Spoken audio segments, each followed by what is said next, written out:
안녕하세요. 네, 반갑습니다. 네, 감사합니다. 반갑습니다. 네, 그 일부 강의 끝나고 꽤 많이 가셨네요. 그죠? 네, 아무래도, 저는 사실 아주 큰 기대는 안 하고 왔습니다. 왜 그러냐면, 제목에도 나와 있는 것처럼, 제목이 좀, 내용이 좀 철학적이잖아요. 그쵸? 네, 당장 학부모님들 입장에서 볼 때는 좀 뭐랄까요. 좀, 당장 어떤 실용적인 어떤 그 코칭법, 어떤 전략적으로 어떻게 준비해야 대학을 갈 수 있고 그런 이야기가 좀 즉시적인 효과가 나타나니까 그래서 더 기대하고 들으셨지 않을까 뭐 그런 생각이 좀 듭니다. 앞에 일부 강의 하셨던 분도 저하고 되게 친분이 좀 있으신 분이어가지고 모처럼 여기서 만나 뵙게 돼서 반가웠는데 저는 분당 이후고등학교 국어교사로 근무하고 있어요. 근데 올해는 제가 그 교육부 파견으로 지금 전문대학 교육협의회라는 곳에 있어요. 그래서 우리가 대교협은 두 군데가 있어요. 대학교육협의회가 있고 전문대학협의회가 있는데 지금 마침 9월 1일이죠. 9월 2일 이 정도 됐죠. 8월 31일자로 고등학교 3학년 학생들은 생기부가 딱 그 날짜 기준으로 마감이 돼요. 마감이 되고 전송이 돼요. 근데 그 전송이 되는 게 대학 측으로 바로 전송이 되는 게 아니고 대교협이나 전문대교협 그런 데로 전송이 되는 거예요.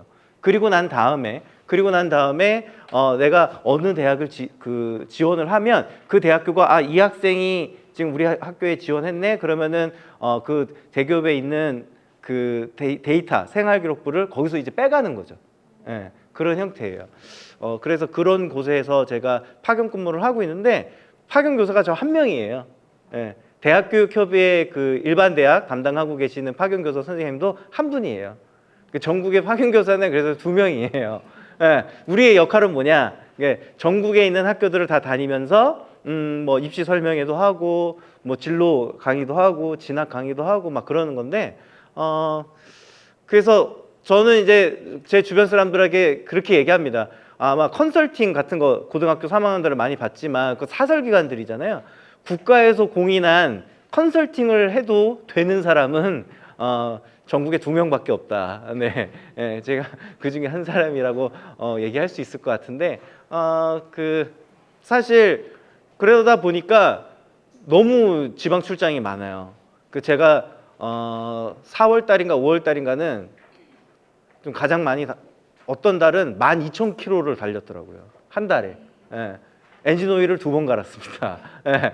그래가지고 강원도 철원 갔다가 바로 다음날 완도를 갔어요. 화요일 날.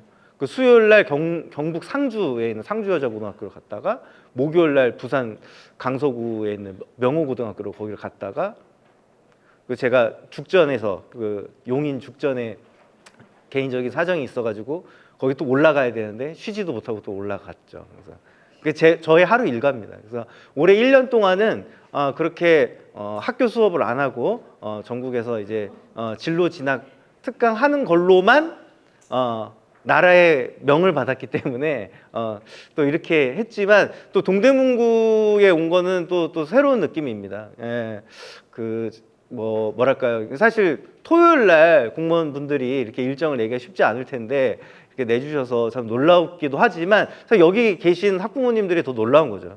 이 모습을 우리 애들이 알아야 될 텐데. 그죠? 예, 이 모습을 우리 애들이 알아야 될 텐데. 제 소개를 조금 더 드리자면, 제가, 분당 이후고등학교 국어교사인데, 아직 진로로 과를 바꾸진 않았어요. 예, 앞으로도 안 바꿀 생각입니다. 예. 사람들이 물어봐요. 아니 다들 하는 일은 지금 진로 진학하고 있는데 왜 국어교사에서 전직 안 하냐. 요즘에 다 진로 진학으로 바꾸는데 차마 못 바꾸겠더라고요. 저는 그냥 죽을 때까지 국어교사로 살다가 마무리하고 싶다. 그런 욕심에 진로교사를 못 바꾸고 그냥 진로 진학을 잘 아는 그런 국어교사로 살아야겠다. 이렇게 마음을 먹었고요. 그래서 뭐 그 밖에 뭐 EBS나 뭐 KDI 이런 데서도 일을 했었고 여기다가 쓰진 않았지만 그 수능과 관련한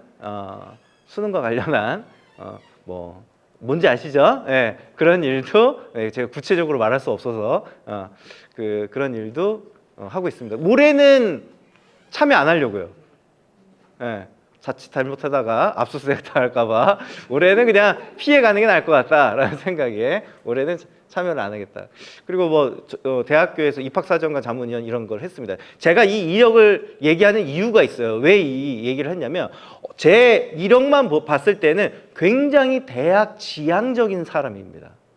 그렇지 않습니까? 예. 제가 교사 생활 15년 됐어요. 제가 15년 동안 교사 생활 했는데 거의 이제 고3을 많이 했어요.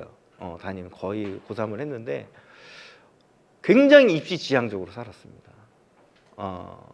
그런데 뭐 제가 얼마나 그랬냐면 정말 모든 수단과 방법을 가리지 않고 모든 방법을 다 연구하고 심지어 다른 학교들의 생활기록부도 얘네는 어떻게 쓸까? 쟤네는 어떻게 쓸까? 그래가지고 각종 선생님들 모임 때마다 같이 토론하고 회의하고 그런 데를 간 거예요. 왜냐하면 이제 또 이게 생기부가 유출이 안 되기 때문에 다만 이제 선생님들끼리 연수하고 논의하는 자리에서는 이렇게 잠깐 보는 건 돼. 예. 그러니까 제가 진짜 100개도 넘게 봤습니다. 예.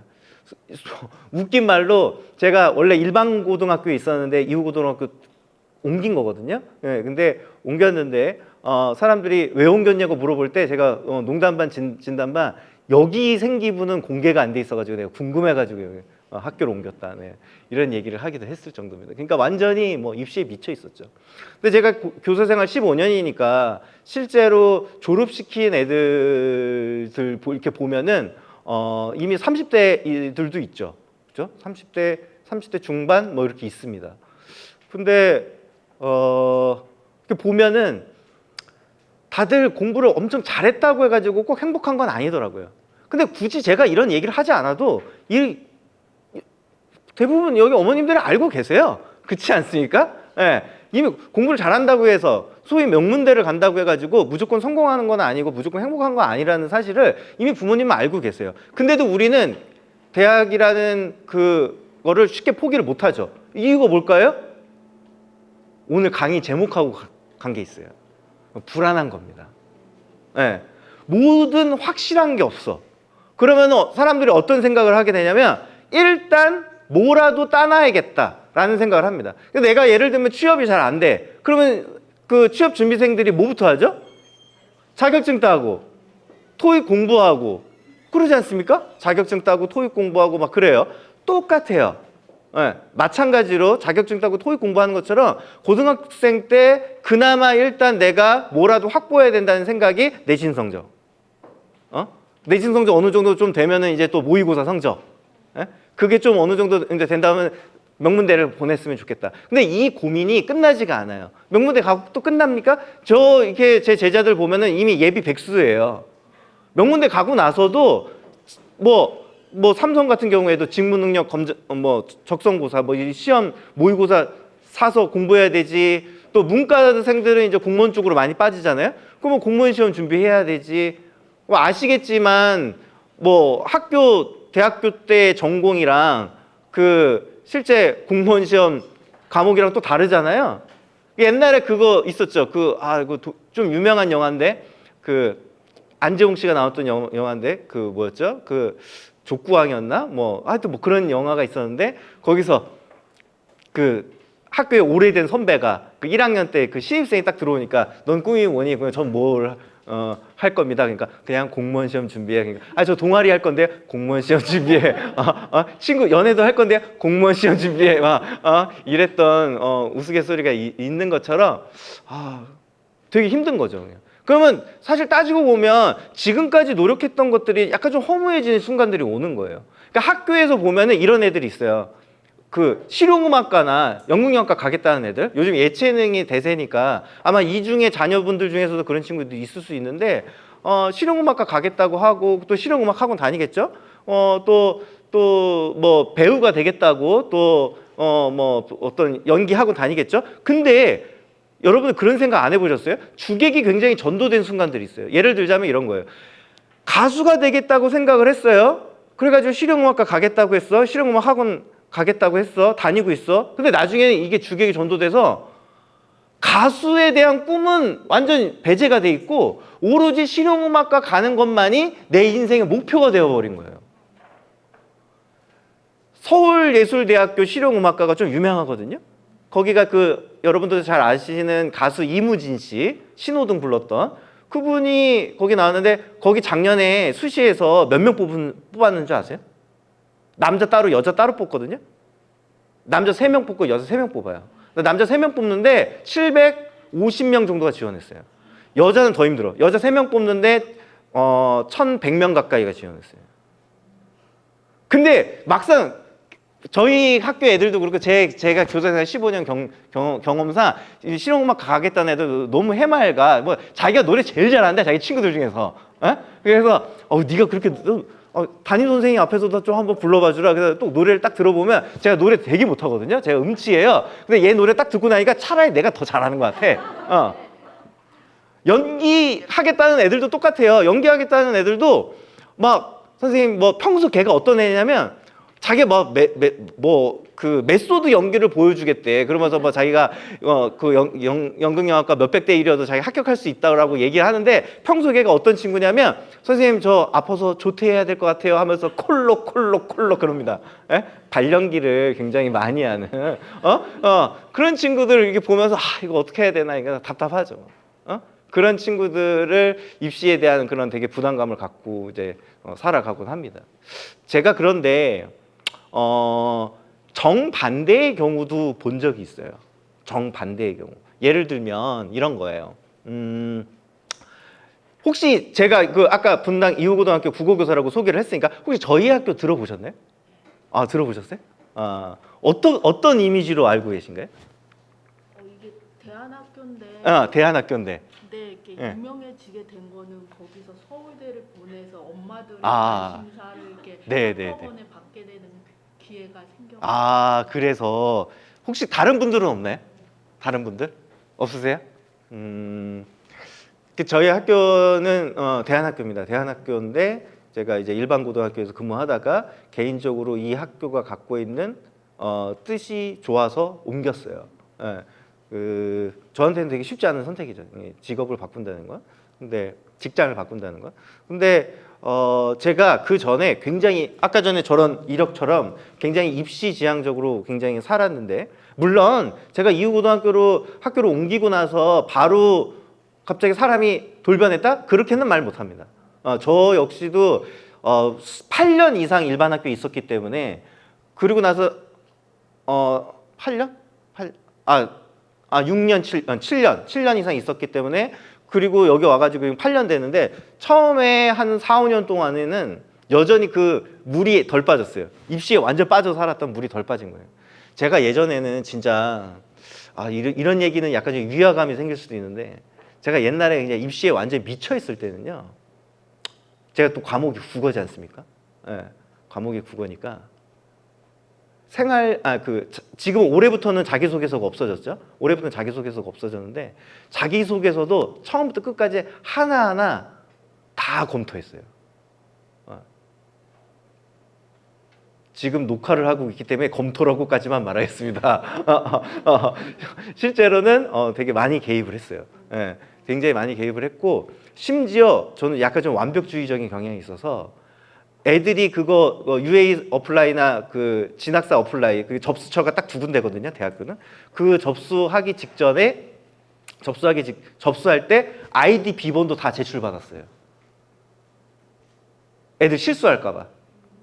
직접 내가 그 눈으로 봐야 돼. 제대로 자기소개서가 맨 끝에 한 문장이 빠지거나 한 단어가 빠지거나 아니면 학교 6개 대학 지원하는데 막 애들이 막 자기소개서 저는 반드시 이 건국대학교에 뼈를 묻겠습니다. 이런 말도 안 되는 얘기를 했는데 학교 접수한 곳은 고려대야 씨.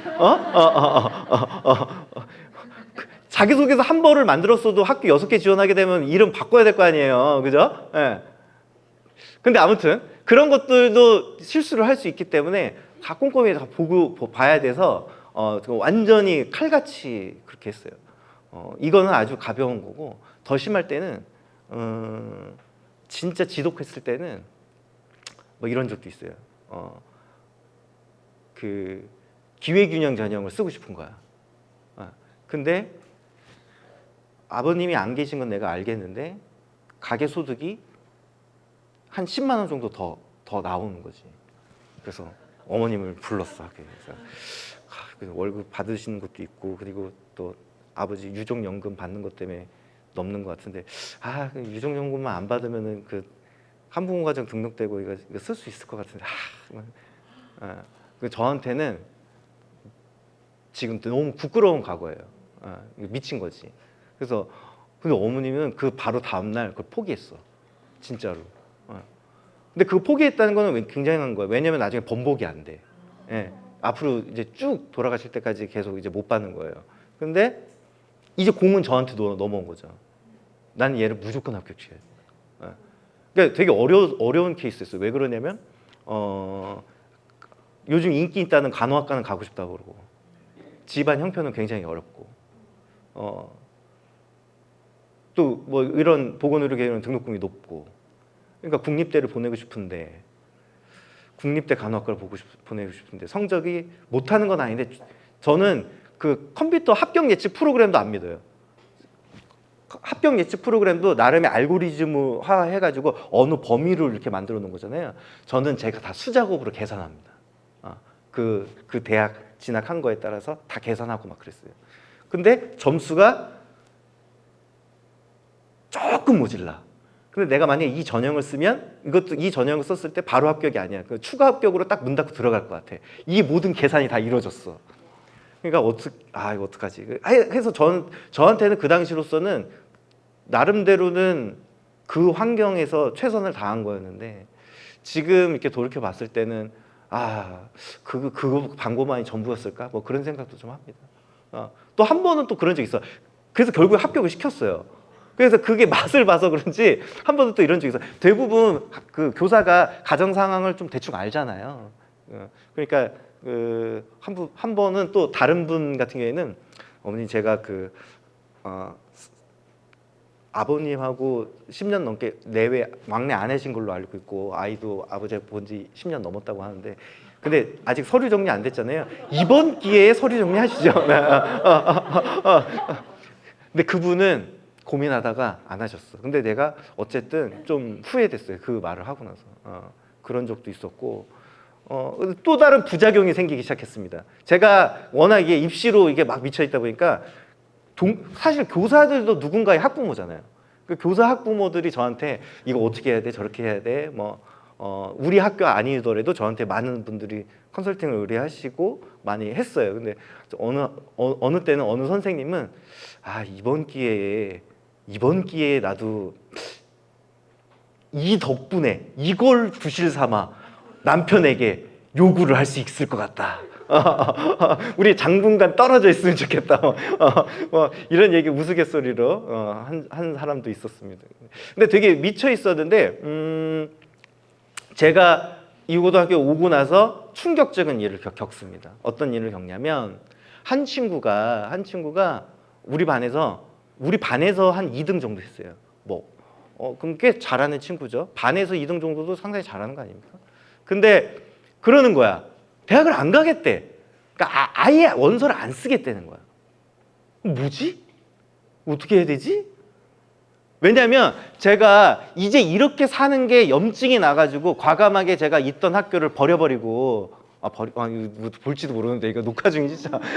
과감하게 있던 학교를 떠나서 여기 학교로 투신을 했는데 그런 마음을 갖고 있다 하더라도 저의 그동안 7, 8년 넘게 지내왔던 교사로서의 삶이 굉장히 대학 지향적인 삶이었기 때문에 어느 날 갑자기 대학을 다 내려놓는다는 거는 저 역시도 그렇게 쉬운 일이 아닌 거예요. 근데 우리 반 애가 그것도 공부를 못하는 애도 아니고 잘하는 애가 안 가겠다고 하니까 당황하죠. 근데 처음에 설득을 해보려고 하다가 이유가 뭐니라고 물어보니까 이런 얘기를 하는 거예요. 아직 뭘 하고 싶은지 정확하게 잘 모르겠어요. 말문이 막히더라고요. 그러니까 저는 이제 부모님들께 꼭 얘기하고 싶은 게 지금 우리 아이가 어떤 것들을 진심으로 하고 싶은지 한번 긴 대화를 나눠보신 적이 있을까? 그러니까 그냥 유망 직종을 안다는 건 굉장히 중요한 거예요. 굉장히 중요한 건 맞는데 그냥 기승전 의대 막 그렇지 않습니까?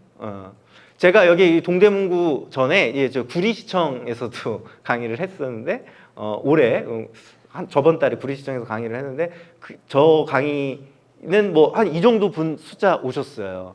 근데 저 바로 그 전 강의가 어떻게 하면 의대 보낼 수 있나 이거였거든요. 구름처럼 몰려들어. 예, 예. 근데 의대 그게 모두가 다 우리 사회의 의사만 키운다. 과연 바람직할까? 제가 어느 지역이랑은 말씀 못 드리고 이거 너무 다 티가 나니까 어느 지역이랑은 말씀 못 드리고 요즘에 그 지역에서는 어느 학교를 유치하려고 하는 것도 굉장히 그 경쟁화돼 있고 뭐 되게 뭐 집값의 상승 요인이다 이런 얘기들을 하는 거야. 경기도의 모 지역에서 과학고를 우리 지역에도 과학고를 만들자는 거야. 과학고를 유치하겠다고 막 학부모들 동원해서 막 교육청에 민원 엄청 넣고 막 해가지고 싸움 끝에 결국 과학고를 유치했어. 그 시에서. 네. 그 시에 과학고를 딱 유치했는데 문제는 뭐냐면 그 지역 애들이 그 학교를 가야 되는데 한 명도 못 간 거야. 단 한 명도 그 과학고를 못 간 거야. 그러니까 근데 학교는 지었잖아요. 그 더 못 지어. 그러니까 지금 그 학교가 모질라면 어떻게 해야 돼요? 타 지역으로 가야 되잖아요. 과학고를 항상 버스를 타고 택시를 타고 과학고를 지나서 다른 데를 가는 거야. 그러니까 이제 학부모님들이 생각이 달라진 거지. 이제 열받기 시작한 거지.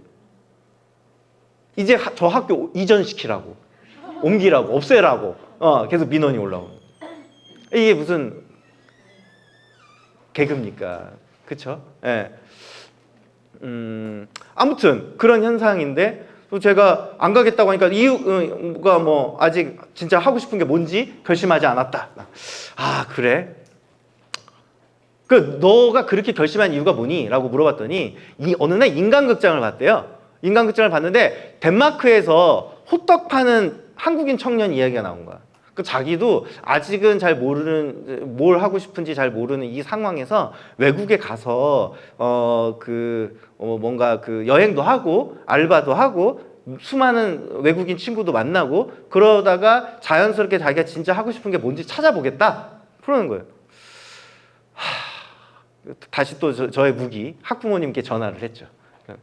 근데 학부모님도 제가 사는 지역이 분당이잖아요. 분당의 지역들 되게 교육열이 강하고 뭐 다들 굉장히 입시지향적일 거라고 생각했는데 아니야, 또 그렇지도 않아요. 오히려 심하게 말하면 여유가 있어서 그런지 아까 내가 불안이라고 했잖아요.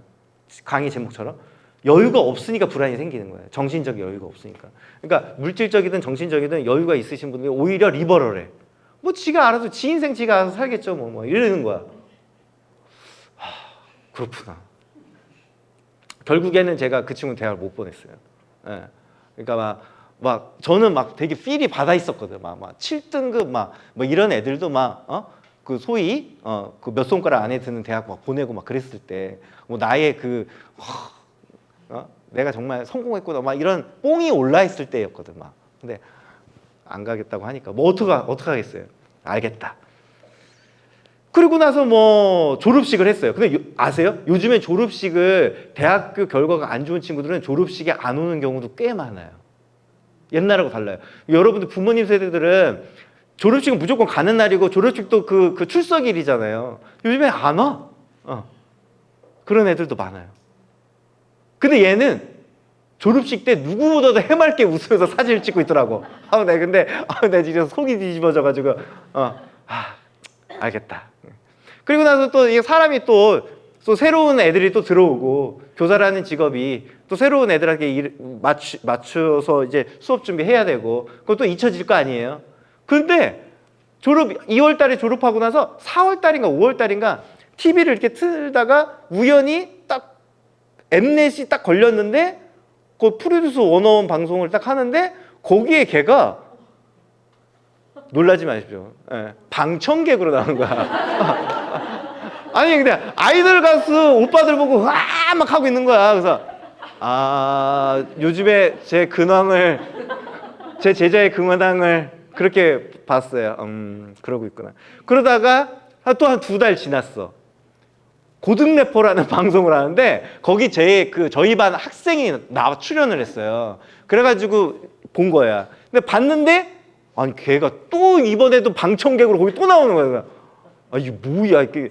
근데 너무 열받아가지고 그러니까 제가 이제 너무 이제 래퍼 형성돼 있으니까 너무 친하니까 딱 전화가 야 이년아 너 지금 뭐 하는 거니 지금 너 유럽 간다며 너 지금 뭐 하는 거니 이렇게 했더니 아 선생님 저 지금 아르바이트 하고 있고 이게 비행기 그 편도만 딱 비행기 값 그 얻으면 이제 자기 갈 거라고. 알겠다. 전화 끊었어요. 그리고 나서 한 2달 있다가 SNS 보니까 거기 사진들이 이제 올라오는데 그때 또 한창이었던 게 그 TVN에서 서진이네라고 지금은 서진이네 그 당시에는 윤식당 윤여정 선생님 나왔고 그 스페인에서 막 이렇게 박서준 이서진 됐고 막 이렇게 식당 했던 것처럼 걔가 진짜 그 스페인과 그 뭐 포르투갈 그 경계선에 있는 어떤 한 앞바다에서 식당 아르바이트 하고 그 아시죠? 외국은 우리나라 사람처럼 되게 열심히 일 안 하잖아요. 한 5시면 다 문 닫아요. 근데 딱 닫고 초저녁에 막 헤엄을 막 치는 거야. 근데 걔가 학교 다닐 때에도 저희가 그 두발 자유 학교예요. 학교 다닐 때도 여기 샛노랗게 하고 다니고 여기 얼굴이 그 피부가 여자애가 되게 까무잡잡해요. 그냥 진짜 언뜻 봐도 그냥 한국 여자가 아니고 스페인 여자처럼 느낌이 와. 근데 거기서 막 서핑하고 그 모습 딱 보는 순간 갑자기 제가 진 거 같은 거야. 내가 진 거 같아. 나는 지금 여기서 지금 개고생하고 있는데, 어떻게 보면은 대학이 아니라 저 친구가 대학 간 건 아니지만 저 친구가 나보다 더 똑똑한 친구인지도 모르겠다는 생각을 했어요. 근데 제 얘기가 여기서 끝이 아니야. 3년이 또 흘렀어요. 지금 말씀드린 게 한 5년 전 얘기예요. 3년이 흐르고 나서 새벽에 전화가 왔어요. 국제 전화인 거지. 그래서 받았는데 진짜 얘는 진짜 경우가 없어. 새벽에 그걸 또 전화가 와. 그리고 오랜만에 담임 선생님한테 전화하면 첫 마디가 뭐여야 돼요? 뭐 잘 지내셨나요? 뭐 그런 거 해야 되지 않을까요? 근데 첫 마디가 다짜고짜 나 지금 잠에서 막 깨가지고 이제 일어나가지고 전화 받았는데 선생님 저 하고 싶은 게 생겼어요. 그럼 뭔데? 컴퓨터 그래픽이래. 저는 굉장히 놀랐습니다. 왜냐하면 그 친구가 학교 다닐 때 몇 가지 그래도 관심 있는 분야들이 좀 있었어요. 몇 개. 뭐 경영이라든가 패션이라든가 몇 군데가 있긴 했지만 컴퓨터 그래픽을 컴퓨터에 컴자도 얘기한 적이 없었거든. 근데 만약에 내가 그 친구를 야 무슨 소리야 너 네가 우리 반 2등인데 일단 대학부터 가야지 하고 억지로 밀어 넣었으면 그 친구가 영어도 좀 곧잘 한 친구였기 때문에 뭐 영어 특기생으로라마 어디든 진짜 갔을 거야. 근데 오히려 그게 인생을 길게 보면 더 돌아가는 길인지도 모르겠다.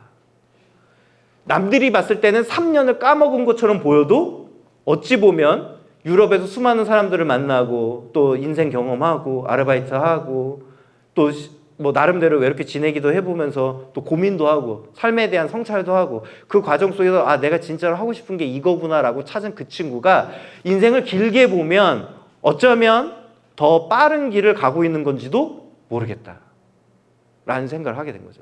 그때부터 저에 대해 입시에 대한 생각이 굉장히 많이 달라지기 시작했습니다. 이게 전부가 아닐 수도 있겠다. 제가 한번 여기서 질문을 드려볼게요. 우리 아이가 만족하는 대학을 못 갔어. 근데 재수 안 한 거. 바로 간 거. 그게 1번. 재수는 했는데 아이가 만족하는 대학을 갔어. 그러면 부모님들 입장에서는 어느 게 더 좋아요? 1번, 2번. 2번. 재수했어도 만족하는 학교로 갔다. 그러면 질문을 바꿔보겠습니다. 재수를 안 했지만 만족 못하는 학교를 갔어요. 삼수를 했는데 만족하는 학교를 갔어. 1번, 2번. 삼수는 했지만 만족하는 학교. 주저하시네? 그러면 만족하는 학교가 아니고 이름을 노골적으로 서울대를 갔어. 삼수했지만 서울대를 갔어. 1번, 2번. 2번? 예. 사수면 1번, 2번. 예. 그러니까 이게 되게 어려운 거예요. 사실 어찌 보면 우리는 딱 20살이라고 딱 방점을 찍어놓고 완전히 그 100m 달리기를 하고 있는 거야. 공부. 그게 과연 맞을까? 사실 주변에 지금 부모님들 또래들 보면은 뒤늦게 공부 불붙어가지고 열심히 막 대학원 다닌다거나 무슨 사서 자격증 딴다, 뭐 상담 자격증 딴다 이런 사람 꽤 많이 있으실 거예요. 더 되게 치열하게 사는 거잖아요. 예. 그런 삶이 오히려 그런 노력과 주도성이 우리 아이에게 있다면 사실 오히려 걱정 안 해도 되지 않을까요? 그런 생각이 좀 듭니다. 근데 그 친구가 아무튼 끝나지 않았어. 그 친구가 그럼 내가 왜 전화했는데 내가 뭐 해주면 되는데 새벽에 영어로 추천서 한 장만 써주세요. 그 외국에 있는 대학들은 어플라이로 많이 가잖아요. SAT 우리나라 따지면 수능 시험으로 가기도 하지만 어플라이 해가지고 그래가지고 영어로 추천서 한 장을 썼어요. 외국은 추천서든 자기소개서든 한 장이 안 넘어요. 물론 영어로 쓰면은 사실 이게 굉장히 알죠? 영어로 쓰면 글자가 작아가지고 줄이 많이 들어가요. 많이 들어가는데 그래도 뭐 한 장밖에 안 돼. 한 장밖에 안 되는데 써서 보내는데 이제 그게 교사만 보내야 돼요. 교사의 그 학교 대표 계정으로 그 계정으로 보내야 돼서 저한테 연락을 준 거예요. 그래서 이제 영어로 다 작성을 해가지고 보냈는데 2달 있다가 미국에 다 밝힐 수는 없고 모 주립대, 그럼 꽤 유명한 데죠. 이상한 데는 아니죠. 뭐 주립대에서 당신의 학생을 우리가 뽑겠습니다 하고 데리고 가더라고요. 그 학교는 학생을 잘 선발했구나, 잘 골랐구나 이런 생각을 갖게 됐습니다. 그랬더니 제가 그 친구가 이제 이게 그 외국 간 거 5년 전 얘기고 이 전화 온 거 한 2년 전쯤 얘기거든요. 2년 사이에 또 무슨 일이 벌어졌냐면 지금 그 유명 그 미국 그 대학에 다니고 있는 애들이 지금 현재 재학 중인 애들이 저희 학교 애들이 20명 정도 됩니다. 저희가 한 학년에 80명밖에 안 되거든요. 근데 그 외국 유학으로 오면 그 대학에 어떻게 보면 걔가 뚫은 거지. 걔가 그거 보고 나서 나도 해볼까? 뭐 그런 거야. 그러니까 심지어 한 친구는 국내 인서울에 국내 모 대학을 다니고 있었는데 그 친구도 사실 원래 미국 처음부터 가려고 했었어요. 근데 제가 막았거든. 왜냐면 제가 그런 점에서 약간 보수적인 그런 경향이 있어가지고 너 형제자매도 없고 너 외동딸인데 내가 마치 부모가 된 거 마냥 외동딸인데 부모님 곁을 왜 떠나려고 하니? 가려면 그 교환학생으로 가라. 근데 진짜로 걔가 나중에 그 대학 서울에 있는 대학 가고 교환학생으로 간 거야. 근데 한국에 안 돌아왔어. 거기서 이제 한국에 있는 학교를 자퇴하고 그 교환학생 간 김에 그 미국에서 그걸로 또 재진학을 한 거죠. 그런 거 보고 나서 이 우리가 생각하는 어떤 대학의 이름값, 학벌 이런 게 이게 과연 전부일까? 그런 생각이 좀 듭니다. 그러다가 지금 제가 하나의 그런 예들만 들은 거예요. 그래서 우리 이런 생각이 들어요. 다들 너무 이렇게 치열해진 경쟁 사회 속에서 이런 현상이 또 벌어집니다. 애들이 여유가 없어. 우리가 다 내신 경쟁. 그러니까 내 옆에 짝꿍한테도 공책 한번 보여주지 않는 거지. 근데 학교도 되게 지독해. 제가 지금 있는 학교 말고 전에 있던 어떤 학교는 전교 1등, 2등, 3등, 4등, 5등을 한 기숙사 원래 그 여학생이 5명씩 들어가는 방이었는데 한 기숙사에 다 몰아서 넣은 거예요. 왜 그랬겠어요? 경쟁시키려고 한 거지. 근데 경쟁의 효과가 있었는지 없었는지는 저는 잘 모르겠지만 한 가지 확실한 거는 극심한 스트레스를 걔네가 겪었어요. 아주 극심한. 그러니까 자기 심지어 노트를 안 빌려준 건 뿐만이 아니라 자기가 어떤 문제집을 푸는지조차도 가리려고 되게 노력하는 그런. 근데 이렇게 성장하게 되면 이제 어떻게 되냐면 모든 게 다 내 눈에는 조금만 핀트 상하면 다 불공정하다고 생각하는 거예요. 이건 다 공정하지 않다. 우리가 그 정의란 무엇인가 쓴 하버드 마이클 샌델 교수의 2번째 책 공정이라는 착각. 지금 20대 친구들 상당수가 다 모든 게 다 뭐 예를 들면 지역 할당제 불공정하다고 얘기하고 무슨 뭐 사회자 각종 전형들 불공정하다고 얘기하는데 완전히 제로 베이스에서 똑같이 해야 공정하다라고 얘기하는 거에 대해서 좀 다른 결로 얘기하는 거긴 하지만 마이클 샌델 교수도 그런 걸 저는 그 제 책 제목대로 공정이라는 착각이라고 저는 생각합니다. 카이스트에서 전교 1, 2등을 꼭 뽑는 건 아니에요. 카이스트에선 굉장히 선발을 엄격히 하는데 실제 화제가 됐던 일인데 특정 고등학교 학생 2명이 지원했는데 한 명은 전교 1등이었고 한 명은 전교 20등 밖이었어요. 근데 그 20등 밖이었던 친구를 뽑았어요. 전교 1등은 안 뽑았고. 이유는 대학 측에서 밝힌 이유는 뭐였냐면 이 환경에서 전교 20등 한 얘가 그러니까 환경이 좋지는 않았거든요. 그 친구는 굉장히 집이 어려운 친구였는데 이 환경에서 이런 결과물을 낸 이 친구가 훨씬 더 잠재력이 있다. 저는 그것이야말로 공정한 거라고 생각합니다. 예, 그것이야말로 공정한 거. 그리고 또 이런 것도 말씀을 좀 드리고 싶어요. 우리가 100세 시대라고들 하죠, 이제. 적어도 우리 자녀들은 100세 시대일 거예요. 직업을 한 번 가질 수가 없어요. 정말 운이 좋아가지고, 정말 운이 좋아서 한 직장에서 롱런 해가지고 정년퇴임을 했어. 그럼 65세 이제 더 이상 일 안 할 거예요? 뭔가는 또 하겠죠. 뭔가는 또 하겠죠. 그러니까 대학이라는 게 내 필요에 따라서 추가적으로 공부할 수 있는 아카데미와 같은 공간이어야 되지 나의 어떤 자랑거리가 되는 공간이 과연 맞는가. 그리고 그런 자랑거리 삼고 싶으면 나중에라도 또 가면 되죠. 갈 수 있어요. 네, 갈 수 있어요.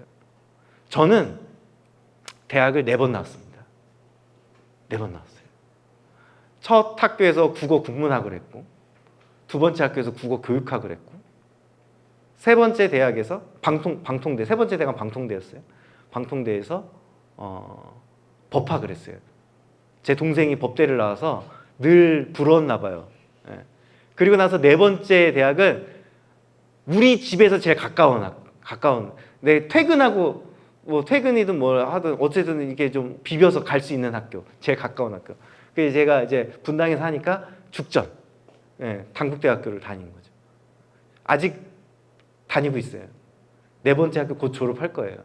이거 끝나면 또 어딘가 다니겠죠. 죽을 때까지 공부할 겁니다. 저는 배움이라는 건 그렇게 평생 해야 되는 거지 20살 때까지 달리기를 해가지고 딱 내가 흔히들 얘기하는 사대문 안에 있는 대학교를 가는 게 내 인생의 목표가 된다. 그게 끝이 아니라고 보는 거죠. 아까 제가 이무진 얘기했지만 아이유가 대학을 나왔나요? 안 나왔어요. 제가 알기로는 고등학교 중퇴했을 거예요. 네. 당연히 실용음악과도 안 나왔죠. 하지만 아이유는 단순히 아이돌 가수를 넘어서서 지금 어느 정도 커리어가 쌓인 그런 중견 가수가 됐어요. 근데 지금 우리 애들이 그 기대하는 어떤 가수로서의 롤 모델 같은 친구일 수도 있는데 그 친구도 실용음악과를 안 나왔는데 나는 왜 계속 실용음악 나 대학 뭔가 주객이 전도가 된 거죠. 교과서에 어느 곳도 오로지 대학 저는 그렇다고 해서 뭐 탈대학주의자는 아닙니다. 전 대학이 굉장히 중요하다고 생각해요. 대학에서 얻는 문화도 굉장히 중요하다고 생각해요. 자, 우리 여자들이 싫어하는 남자들이 제일 싫어하는 말이 뭐죠? 어떤 대화하는 걸 제일 싫어하죠? 여자들이 남자들 이런 얘기 꺼내는 거.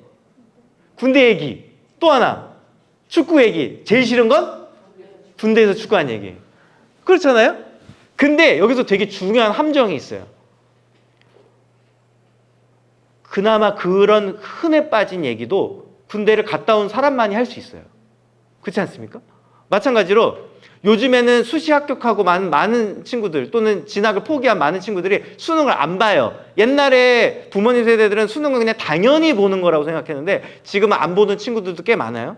근데 저는 이미 수시에 합격한 친구들조차도 웬만하면 보라고 권장해요. 그것도 나는 하나의 문화의 힘이라고 생각하거든. 새벽같이 일어나서 찬 공기를 쐬이며 학교에 도착해서 후배들의 그 꽹가리 소리의 응원을 듣고 교실에 앉아있고 그 약간의 떨림, 그 모든 것들을 겪는 것이 누구도 해보지 못할 수 있고 또 누구나 할 수 있는 그거를 경험한다는 건 굉장히 중요한 부분이다. 그런데 뭐 인생에서 한 번밖에 없는 거잖아요. 그 경험은. 물론 두 번이 될 수도 있지만, 그죠? 웬만하면 한 번만 보는 게 좋지만, 물론 두 번이 될 수도 있어요. 근데 그 한 번밖에 없는 그 경험을 경험한다는 건 굉장히 중요한 부분이기 때문에 저는 꼭 웬만하면 시험을 보라 그런 이야기를 합니다. 마찬가지로 대학도 그 대학생들만이 갖고 있는 대한민국의 특유의 문화. 예를 들면 어떤 친구는 이런 얘기, 아유 맨날 술만 처먹는 곳 아니에요? 거기 뭐하러 가요? 이렇게 얘기하는 사람도 있어요. 근데 저는 도대체 어떤 분위기이길래 대학생들이 그렇게 많이 술에 빠져 산다고 하는지 그것도 내가 직접 눈으로 보고 겪는 게 훨씬 더 큰 힘이라고 저는 생각해요. 그래서 저는 개인적으로 대학을 가지 말아라 이런 탈대학주의자는 아닙니다. 다만 지금 내 역량에 따라서 조금씩 차근차근 저는 대학을 2번 갈 수도 있고 그 힘으로 3번 갈 수도 있고 4번 갈 수도 있다. 진학은 그렇게 생각해야 된다. 근데 여유가 없으니까 어떻게 되냐면 남을 이해하려고 생각하지 않아요. 남을 이해하려고 생각하지 않아. 남을 이해하려고 생각하지 않으니까 혐오가 생깁니다. 자, 보세요. 부모님들 그런 거 보시죠. 각종 뭐 그런 영화나 드라마에서 왜 스릴러물 있잖아. 보면 사이코패스가 등장하는 그런 영화나 드라마 보다 보면 어떤 일이 발생하냐면 요즘은 옛날에는 악역이 무조건 처음부터 끝까지 다 악역인데 요즘 드라마는 약간 미국 미드의 영향을 받아서 그런지 이 악역의 어떤 악역이 나왔으면 이 악역의 어린 시절을 딱 보여주는 거야. 그러면서 막 얘가 막 학대를 받았던 어떤 그런 과거가 있어. 그래서 얘가 사이코패스가 될 수밖에 없었던 그런 과거가 나와. 그러면은 물론 그렇다고 해서 그 악역이 그 악마가 다 이해되고 착해지는 건 아니지만 약간 제가 그래서 저렇게 나쁘게 됐구나 하고 이해되는 순간이 있거든요. 그런 경험 있으시죠? 드라마나 영화 보다 보면. 마찬가지예요. 우리가 누군가를 알려고 하고 알게 되면은 진짜 나쁜 사람도 조금은 이해되는 그 짤막한 순간들이 있어요.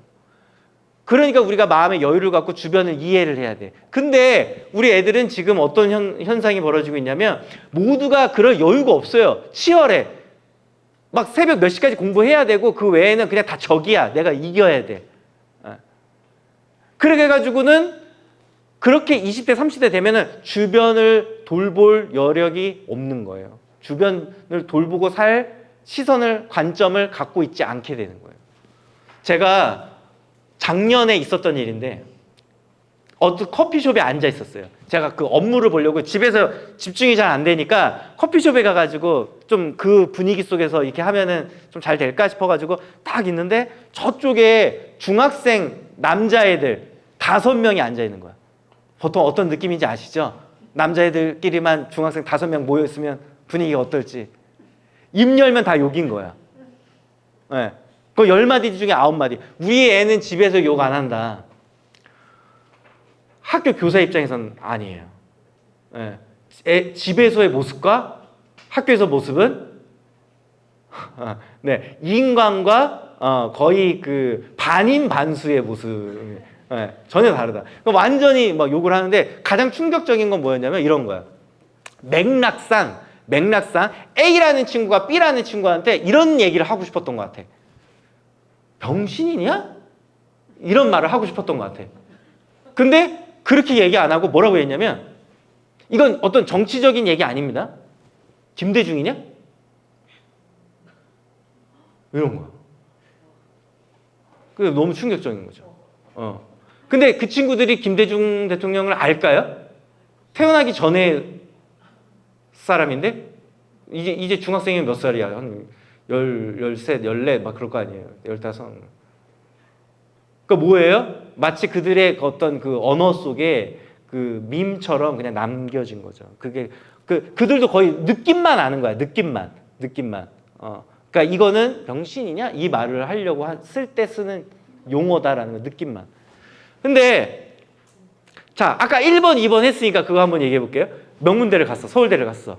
근데 입이 완전히 그냥 막 입만 10마디 중에 9마디가 그냥 다 욕이야. 우리 애가.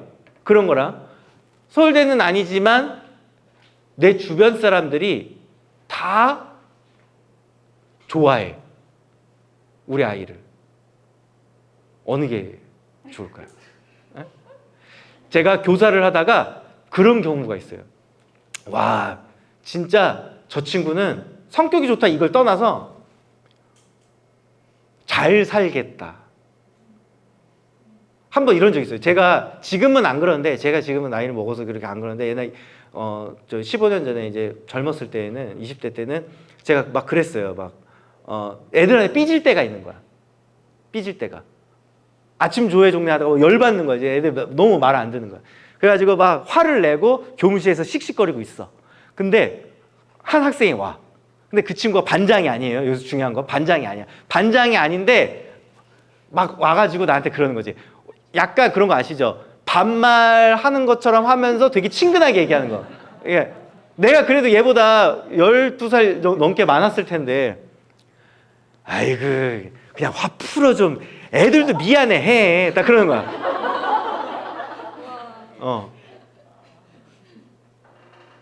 그런 친구가 있어. 아이고 그냥 여자애인데, 아유 애들도 미안해. 화 풀어. 막 그러는 거. 네, 그 친구를 보면서 저 친구는 정말 잘 먹고 잘 살겠다. 근데 그 친구는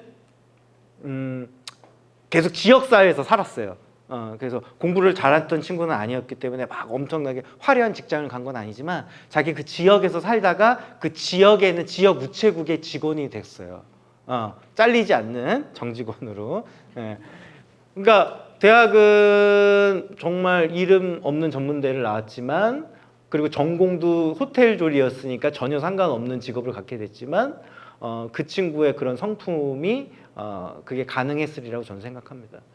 하여튼 그래요. 물론 근데 뭐 교사들끼리는 이런 얘기도 해요. 그 전교 꼴등하는 친구가 있는데 맨날 학교 그 교실에 있는 거울 있죠.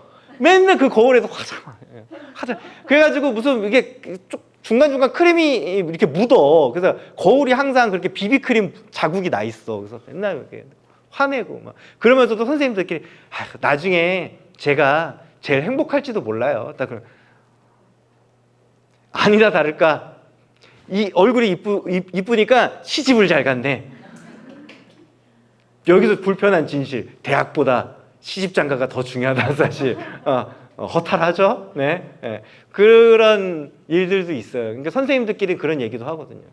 과연 어떻게 사는 게 더 잘 사는 건가? 그런 생각을 하게 됩니다. 자, 사실은 제 이 썰이 거의 제가 하고 싶은 얘기의 거의 뭐 70%고요. 슬라이드를 정말 오랜만에 넘겼네요. 그죠? 네. 자, 문득 잘못 살고 있다는 뭐 느낌이, 제가 국어교사다 보니까 시 하나를 가져왔어요. 그 새벽 1시, 2시에 깨어있는 경우 있으시죠? 예, 그죠? 잠자는 일만큼 쉬운 일도 없는 것을 그 일도 제대로 할 수 없어 두 눈을 멀뚱멀뚱 뜨고 있는 밤 1시와 2시의 틈 사이로, 밤 1시와 2시의 틈 사이로 문득 내가 잘못 살고 있다는 느낌, 그 느낌이 내 머리에 찬물을 한 바가지 퍼붓는다. 할 말 없어 돌아 누워 두 눈을 멀뚱하고 있으면 내 젖은 몸을 안고 이왕 잘못 살았으면 계속 잘못 사는 방법도 방법이라고 악마 같은 밤이 나를 속인다. 교사로서의 삶 또는 학부모로서의 삶, 이런 것들이 내가 순간적으로 아마 부모님들도 미안한 순간들이 있을 거예요. 얘한테 이렇게 공부 얘기해도 되나 싶으면서도 에이 몰라, 너무 많은 길을 걸어왔어. 3년만 참아야 돼. 하지만 이거 거짓말인 거 아시죠? 3년만 참는다 거짓말입니다. 인생은 죽을 때까지 시험이에요. 그럼 나중에 애들을 왜 거짓말 하셨어요? 그런다니까요. 하다못해 내가 결혼하기 전에 뭐 양가 상견례를 해. 그래서 저쪽 부모님을 처음 봐. 이것도 시험이에요. 그렇지 않습니까? 계속 시험이야. 그럼 왜 우리 주님께 기도하잖아요. 왜 저를 시험에 들게 하시나이까? 왜 직장 상사는 나를 괴롭히고? 그것도 다 시험인 겁니다. 시험은 사실 끝이 없어요. 20살에 소위 말해서 명문대 갔다고 해가지고 시험이 끝나는 건 아닙니다. 죽을 때까지 봐요. 우리에게는 계속 시험이 놓여 있어요. 그래서 무엇으로 먹고 살 것인가를 질문하는 사람보다 어떻게 살 것인가를 질문하는 사람의 힘이 더 크고 깊단다. 저는 무엇으로 먹고 살 것인가 매우 중요한 얘기예요. 중요하지 않다는 얘기 결코 아닙니다. 매우 중요한 얘기이지만 어떻게 사는 게 좋은 삶인가도 아이가 고민할 수 있는 가치를 품고 살 수 있게끔 해주셨으면 좋겠다. 그 말씀도 드리고요. 이거 한번 보실까요? 제가 이게 잘 안 보이실 수도 있는데 그 베스트셀러 코너에 있는 책이에요. 자, 책 제목 첫 번째 책 10대 꿈을 위해 공부에 비춰라, 20대 공부에 비춰라, 30대 다시 공부에 비춰라, 40대 공부 다시 시작하라. 마지막 책 제목 공부하다 죽어라. 네, 이런 책 제목. 외국에서는 소설이나 시가 팔리는데 우리나라는 거의 그 자기계발서죠. 인간관계, 배려, 나눔, 경청, 아니면은 뭐 해커스 토익, 그죠? 이런 책들이 베스트셀러 코너에 있습니다. 아이들이 조금만 뭐 마음의 여유가 없고 너무 심한 경쟁을 하다 보니까 나의 언어 생활도 파괴되고 주변을 이해하려고 하지 않다 보니까 뭐만 하면 다 충자를 붙여. 무슨 충, 수시충, 뭐 편입충, 직윤충, 기균충 막 그러죠. 어른들이 이야기하는 성공 방식으로 사는 게 과연 무조건 행복할까? 제가 대학을 잘 나왔습니다. 어디라고 말씀은 못 드리겠지만 잘 나왔는데 그래서 제 그 선후배들 이렇게 중에서 보면은 지금 막 소위 성공한 사람들이 있어요. 근데 그 성공한 사람들 얘기 들어보면 그 직장 생활이 너무 고통스러운 거예요. 소위 말해서 뭐 S모 전자 다니는 친구도 눈물 날 것 같대. 어느 날 밤 12시에 눈물 나고 막 그런대요. 너무 힘들어서. 그래가지고 뭐 했니? 그래서 어떻게 그걸 해결했니? 그러니까 책을 읽었대요. 그냥 책을 읽었대요. 너무 일만 하는 기계로 사는 게 너무 스트레스가 극심해서 책이라도 읽고 자야 뭐 내가 뭐라도 의미 있는 일을 하고 하루를 보내고 싶다라는 거죠. 제 동생이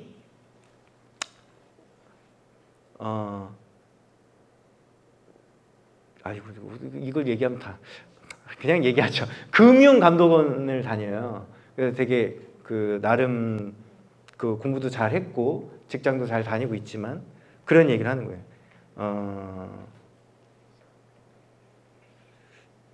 자기 회사에 자기가 볼 때 30% 이상은 다 정신과 치료를 받고 있는 것 같다. 왜 그러냐면 일이 많은 것도 많은 거지만 한 국가의 금융 업무를 관장한다는 게 굉장히 어려운 일이잖아요. 근데 많기도 하지만 난이도가 너무 어렵다는 거야. 근데 거기 직원들 제가 대부분 아는데 대부분 다 초명문대 출신들이거든요. 거기 그 금감원에 있는 사람들이.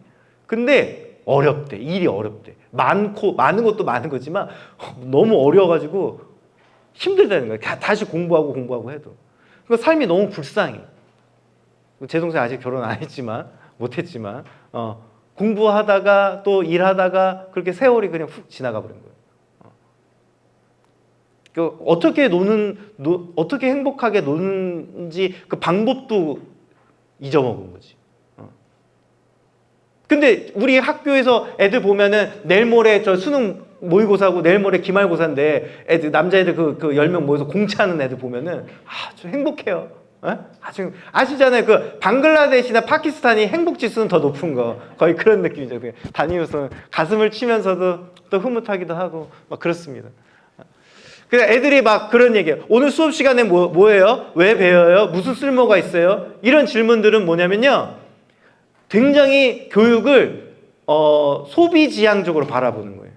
그러니까 오늘 마트에 와서 오늘 대파 얼마예요? 라고 얘기하는 거 똑같은 거예요. 배움이라는 건 신성한 거다. 그러니까 배움 그 자체를 즐겁게 받아들였으면 좋겠다라는 이야기를 할 수 있어야 된다라는 이야기를 드립니다. 그래서 부모님들이 아이하고 대화할 때 이렇게 하셔야 돼요. 야, 너 이렇게 공부해가지고 대학 가겠어? 야, 수학 점수가 이거밖에 안 나오면 어떡해? 그러면 애들 배움으로부터 도피합니다. 배움으로 도피는 제가 처음 쓴 말이 아니고 일본의 우치다 타츠루라는 유명한 사회학자가 교육학자이자 사회학자가 얘기했던 말이에요. 배움으로부터 도피를 하려고 그래요. 정말 신기한 게 뭔지 아십니까? 공부 상처라고 해가지고 이것도 유명한 말이에요. 우리나라의 정신과 의사이자 이제 인문학 강의 많이 하시는 김현수 원장님이 책 제목인데 공부 상처라고. 모두 공부를 열심히 안 하는 친구들은 상처가 있어서 그런 거야. 이 얘기는 무슨 얘기냐면 사실 우리 아이가 막 8등급 9등급인 애야. 하지만 공부를 잘하고 싶어하지 않은 사람은 없어요. 너무나 당연한 얘기 아니에요? 공부를 이 세상에 억지로 공부를 못하고 싶어하는 사람이 어디 있겠냐고요. 다 잘하고 싶어하지. 근데 걔네들이 어떤 현상을 보이냐면 성적이 잘 안 나왔을 때 관심 없는 척해. 뭐 공부 뭐 그냥 별로 관심 없어요. 막 이래. 고등학교 현장에서는 어떤 일이 벌어지냐면 내가 요번에 시험을 딱 국어 영역 1교시 모의고사 때 못 봤어. 그러면 선생님한테 모의고사는 자율이잖아요. 의무가 아니니까 저 그냥 1교시만 풀고 이제 그냥 도서관 가가지고 책 볼게요. 그냥 저 여기까지만 1교시만 풀게요. 왜 그러니? 아이고 몸이 안 좋아서요. 몸이 아파요. 뭐 생리통이 심해요. 막 그렇게 얘기하는데 사실은 어떤 거냐면 그런 거예요. 잘 보고 싶은데 이미 1교시가 망한 것 같은 거야. 그러면 차라리 2, 3, 4교시를 미응시해야 자기는 사실 이 정도 수준의 사람이 아닌데 더 잘할 수 있는 사람인데 내가 이 나쁜 성적표를 드리게 될 자신을 용납을 못하는 거지. 그러니까 차라리 중간에 시험을 포기해버리는 거야. 근데 선생님들은 굉장히 불안한 거예요. 왜 불안하냐면 모의고사는 왜 모의고사예요? 연습을 하라고 모의고사를 치르는 거예요. 근데 자꾸 그렇게 미응시하다가 나중에 실제 본 수능 보면은 원래 평소 실력만큼 나올 수 있을까요? 안 나오는 거지. 근데 모의고사는 억지로 풀게끔 못하니까 할 수 없는 거고. 좀 씁쓸하죠.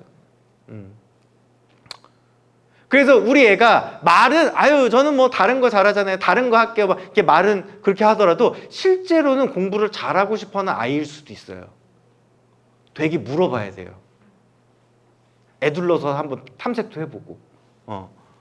그래서 아이한테 너 왜 이렇게 성적 이거밖에 나와서 어떻게 하겠어? 이거 어느 대학 가겠니? 막 이렇게 얘기하면 안 돼. 어떻게 얘기해야 되냐면 수학을 네가 포기하고 싶지만 수학을 배운다는 거, 과학을 한다는 거, 과학을 공부한다는 것도 그걸 공부하고 난 다음에는 인터스텔라 한 편을 보더라도 다른 세상이 펼쳐진단다 라고 이야기할 수 있어야 돼요. 이렇게 비슷하게. 아는 만큼 보인다고 네가 공부한 만큼 수학과학을 공부한 만큼 새로운 세계가 펼쳐진단다. 함수를 배우면 수학에서의 함수 너한테 전혀 필요 없는 것처럼 보일지 몰라도 나중에 이런 것도 이자율을 계산할 수 있는 새로운 눈이 새로운 능력이 너에게 생기는 거란다 라고 얘기할 수 있어야 내가 이 공부를 왜 해야 되는지에 대한 납득할 만한 이야기를 함께 대화할 수 있어야 돼요. 부모하고. 그게 없이 이렇게 해가지고 대학 가겠니? 그럼 안 되는 거죠. 그럼 안 되는 거죠. 애들은 더 거부 반응 보이는 거죠. 이게 지금 여기 계신 분들이 굉장히 관심도 갖고 좋은 환경일 거예요. 아이 입장에서는. 사실 좋은 환경이죠. 교과서도 지금 다 칼라잖아요. 문제집도 좋은 거 나오고. 뭐 그러면서 부모님도 그러죠. 나 때는 문제집도 뭐 참고서도 이렇게 좋지 않았는데 이렇게 서포트를 해주는데 왜 성적이 안 나오는 거야? 그러니까 그런 얘기를 하시면 안 되는 시대에 도달했다. 지금 애들은 그래요. 되게 잘하고 싶지만 잘 안 나오는 거에 대해 답답함. 제가 이걸 한번 얘기해 볼게요.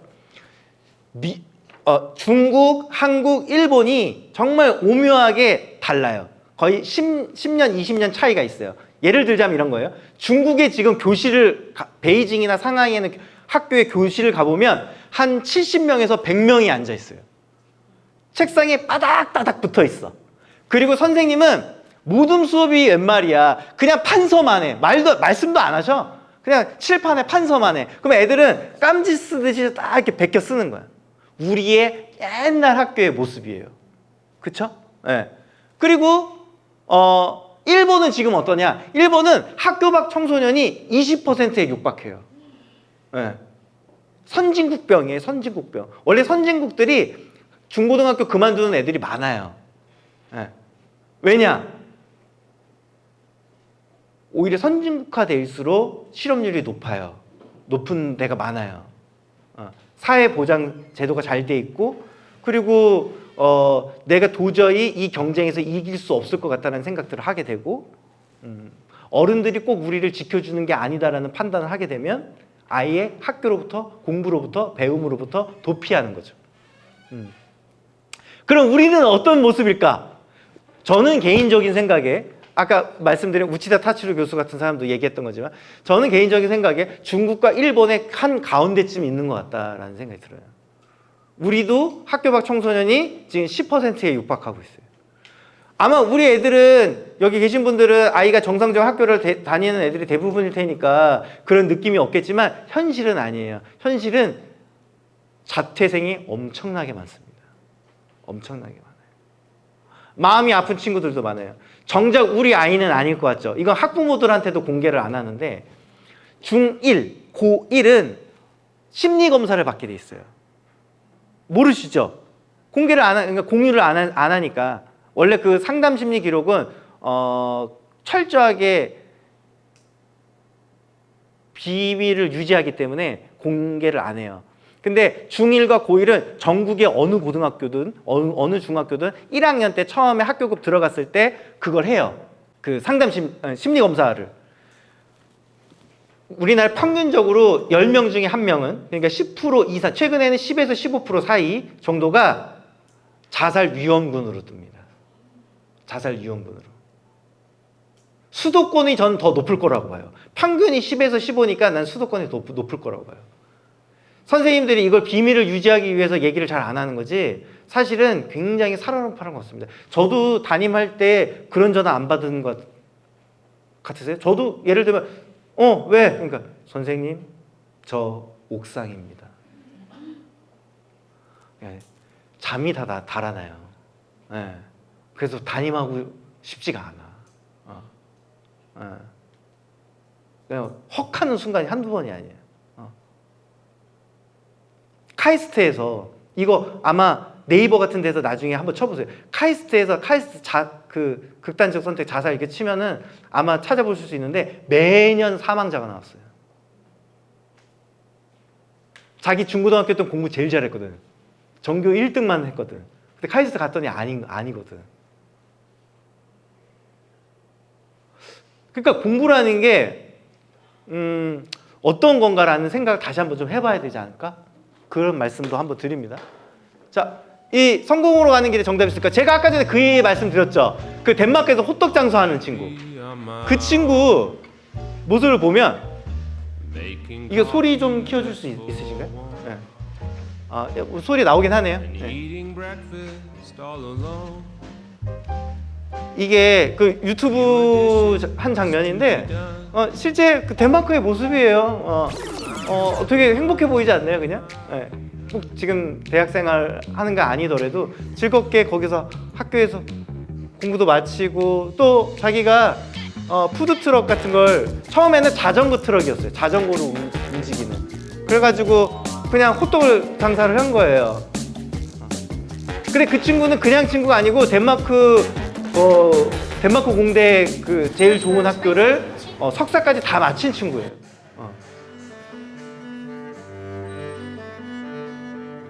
근데 그 친구가 이제 성공하고 나서부터 이제 많은 한국 청년들이 또 이런 삶도 한번 살아볼까? 그러면서 또 외식, 또 브랜드를 론칭하기도 하고. 처음에는 저는 자전거로 시작했죠. 2015년의 모습이에요. 2018년에는 이제 자전거가 아니고 좀 나름 근사해졌죠? 푸드트럭이. 코로나는 외국에 더 힘들었으니까 더 힘들었죠. 근데 2023년도에 도달해서는 이제 나름 자신만의 브랜드를 런칭하기까지 이르는 거예요. 네. 이제 여러 청년들하고 노하우를 같이 공유하기도 하고, 이걸로 저 브랜드로 그 아마 그 윤식당에서도 봤을 거예요. 그 디저트로 씨앗 호떡 나눠주니까 되게 외국인들이 좋아했던 거. 그런 것처럼 이 호떡 하나로 세계를 진짜 제패할 수도 있는 거죠, 이 친구는. 이거 못 살릴 것 같은데? 저 이런 것도 있고요. 이거는 뭐냐면 이후 고등학교가 아니고 간디 학교라고 유명한 대안학교 학생들이 있는데 그 2기생들이 벌써 졸업한 지 오래됐죠. 다 이제 뭐 거의 40살 됐습니다. 근데 이 사람들이 각자 생활을 하다가 너무 삶이 힘든 거야. 이렇게 모여 사는 건 좀 어떨까? 이런 생각을 하게 됐어요. 그러면서 이런 모습을 보여주는 거죠. 같이 일을 하고 저녁에는 뭐 같이 인문학 강좌도 듣고 여러분들처럼 이렇게 모여가지고 대화도 나누고 커피도 마시고 진짜 외국인들처럼 그렇게 사는 거죠. 기존에 우리가 지금 속해 있는 사회가 이 김포에 있어요. 김포에. 그래서 가수 이효리 씨가 그 콩 농사 짓는 걸 딱 보고 와 나도 콩 농사 지어볼까 해서 김포에서 콩 농사를 졌는데 생각보다 농사가 잘 된 거야. 돈을 좀 벌었어. 제자의적인. 그래서 친구들이 모여들어서 같이 농사를 짓기 시작했네. 근데 또 그게 또 잘 됐어요. 그래가지고 그 돈을 모아서 완전 무너져가는 폐 건물을 인수해가지고 함께 리모델링을 했어. 네이버나 유튜브 보고 기술 하나도 없는 사람들이. 그래서 게스트하우스를 만들었어. 중요했구나라는 걸 그때 게스트하우스가 또 잘 돼요. 김포로 여행 오는 사람들을 위해서 프로그램을 만든 거야. 김포에 게스트하우스가 한 개도 없었거든. 해나갈 친구들. 그리고 나서 이거 돈도 또 모이니까 뭐 하지 하다가 저녁에 인문학 강좌 맨날 인문학 강좌만 듣는 것이 아니고 뭐 만들어도 보자 해서 김장도 해보고 하다가 나중에 수제 맥주 만들기를 해봤어. 근데 수제 맥주 붐이 이른 거야 몇 년 전에. 서울에 있는 사람들이 그 김포까지 그 수제 맥주를 마시러 사람들이 몰려들기 시작했어요. 그때 술을 먹었잖아. 운전을 못 하잖아요. 게스트하우스에 자야지.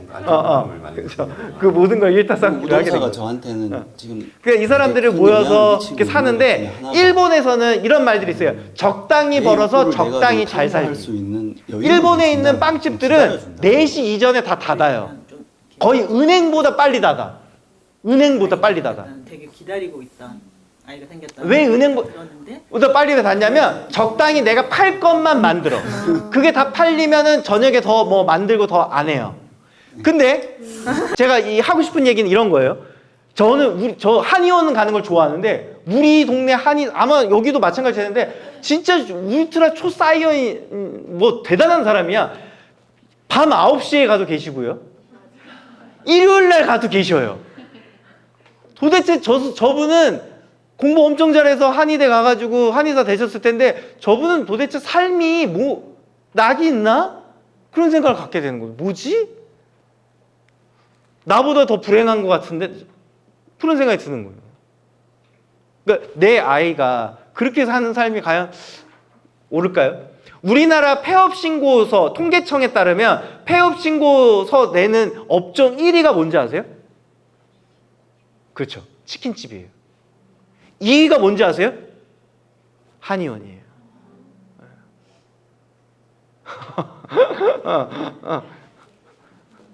그 장사야. 그러니까 이게 다 다이어트 한약 이런 걸로 갈 수밖에 없어. 돈 남기는 건 그런 거죠. 자, 이거는 저희 학교 졸업생들이 동네에 마을 책방을 만들어 가지고 거기서 같이 공부도 하고 스터디도 하고 인문학 강좌도 하고 만들어준 서점 뭐 그런 거예요. 문화활동하기 이분은 학부모님이셨어요. 그러니까 이분은 청소년도 갈 만한 초기 마을 책방에 투자를 하신 분이기도 하고 공간으로 저희 또래 친구들의 관심사나 분야에 맞춰진 활동 거점이 여기가 될 수 있지 않을까?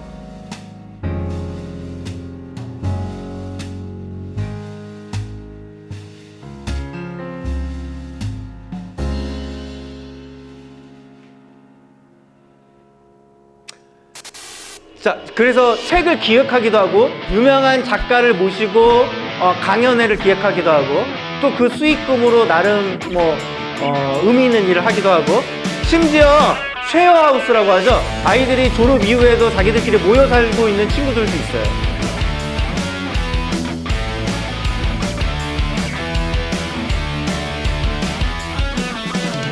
문화가 있는 날은 국민이 일상 속에서 문화를 자기가 실제로 이렇게 강연도 하고 또 강사를 초빙하기도 하고 그 모든 과정에 어른들은 개입돼 있지 않습니다. 쟤네 전부 다 19살, 20살이에요. 사실은 소수자인 장애인이나 사회적인 자리를 어떻게 이루어질 수 있는가에 대한 그러니까 꼭 대학만이 아니고 입시만이 아니고 자립 스스로 뭔가를 할 수 있는 게 뭘까를 고민하는 단계에 이르는 거죠. 결국 내가 네.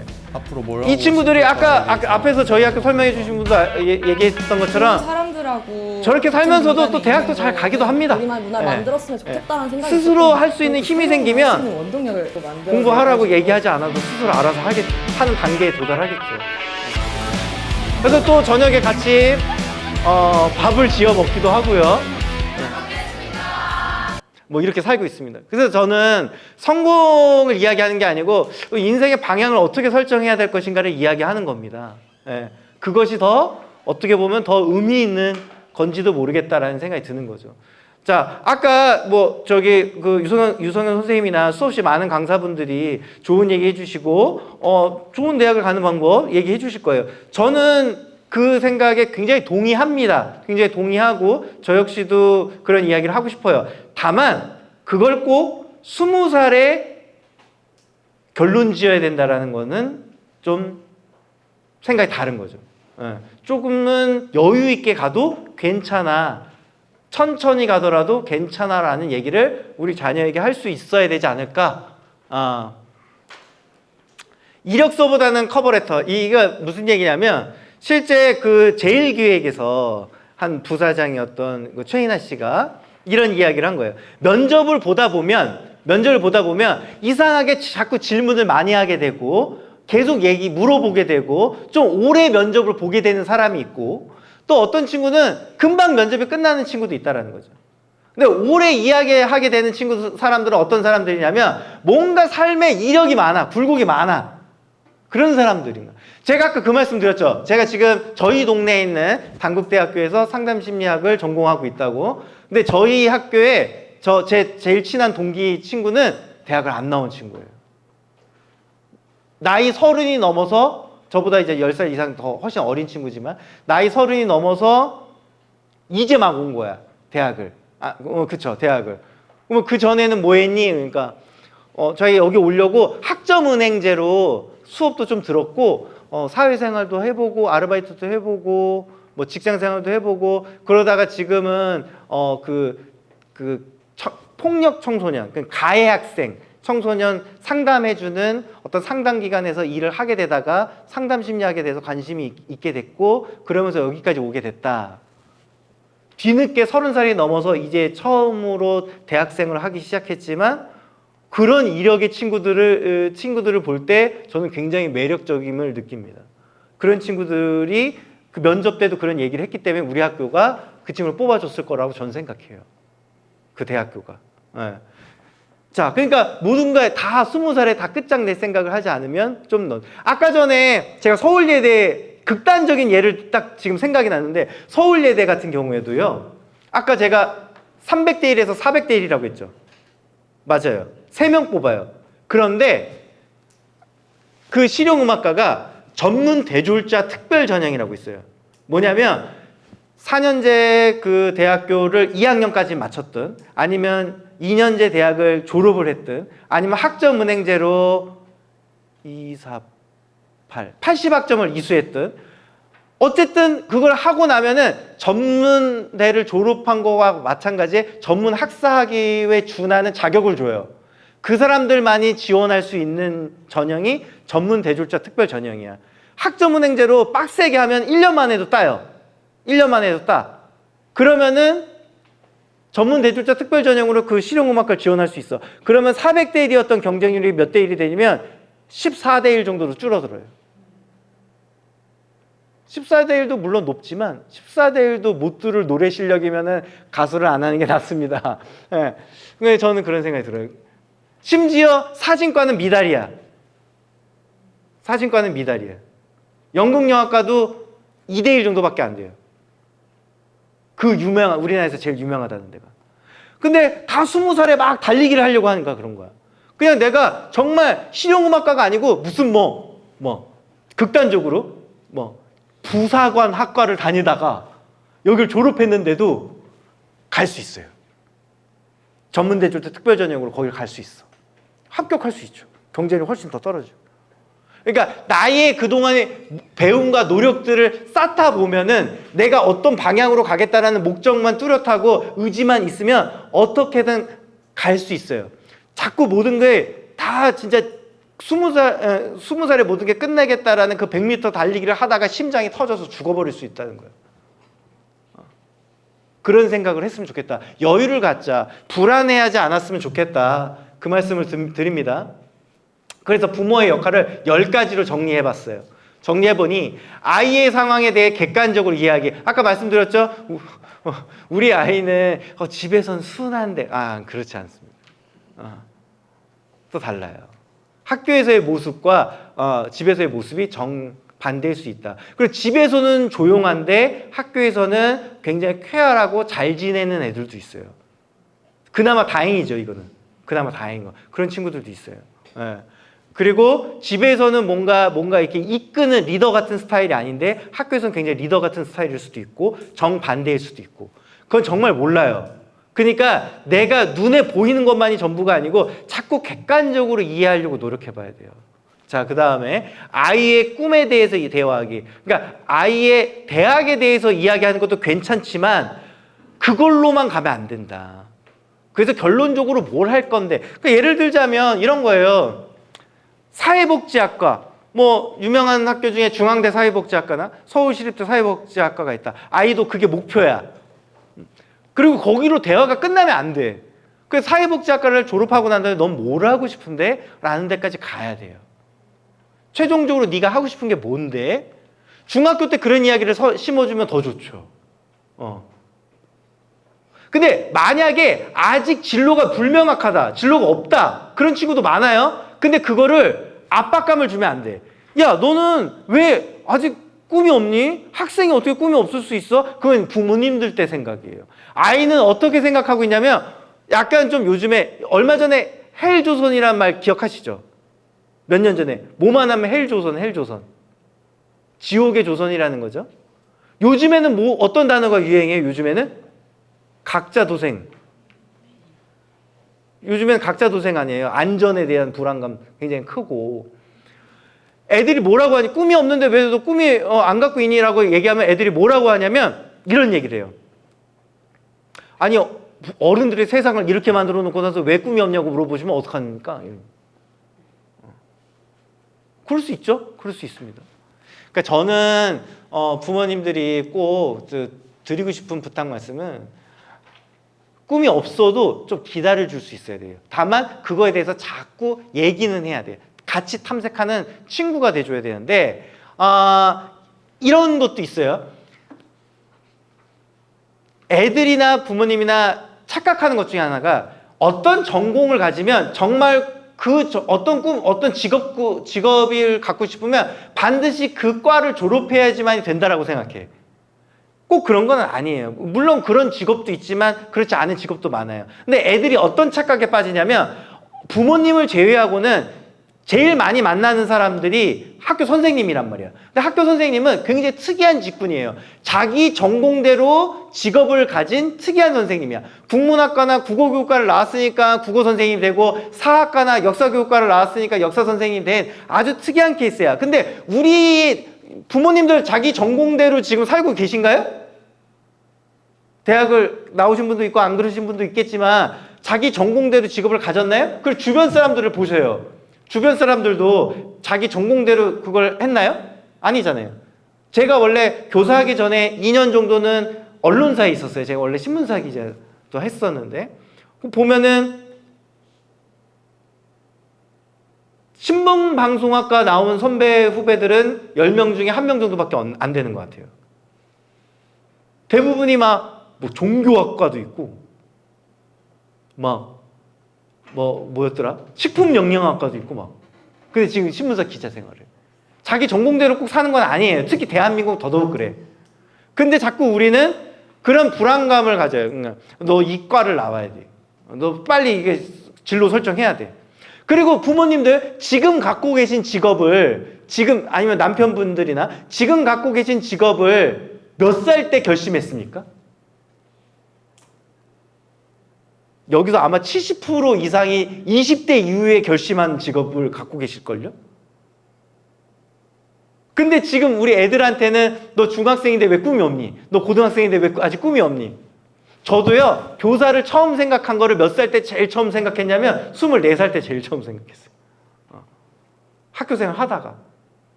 그러니까 좀 천천히 해도 돼요. 느리게 가더라도 돼요. 근데 너무 숨가빠 우리는. 네, 그런 말씀도 드립니다. 자, 그래서 실패의 경험도 자꾸 왜 내가 잘 안 된 거에 대해서 너무 우울해할 거 없다. 용기를 가져야 돼요. 자꾸 실패해도 괜찮다라는 용기를 가져야 돼요. 그리고 그 경험에 대해서 하지만 실패했지만 의미는 뭐였을 것 같니? 라고 자꾸 물어보게 시켜요. 한번 이런 적이 있어요. 제 제자 중에 아주 유명한 명문대를 간 어떤 친구가 성적이 그렇게 높진 않았어요. 한 3점대 후반? 이쯤 됐던 것 같아. 3.67? 이 정도 됐어요. 제가 이제 학교 이름은 얘기 안 하고. 근데 정말 아시죠? 어딘지 셋 중에 하나일 거 아니에요? 그죠? 예.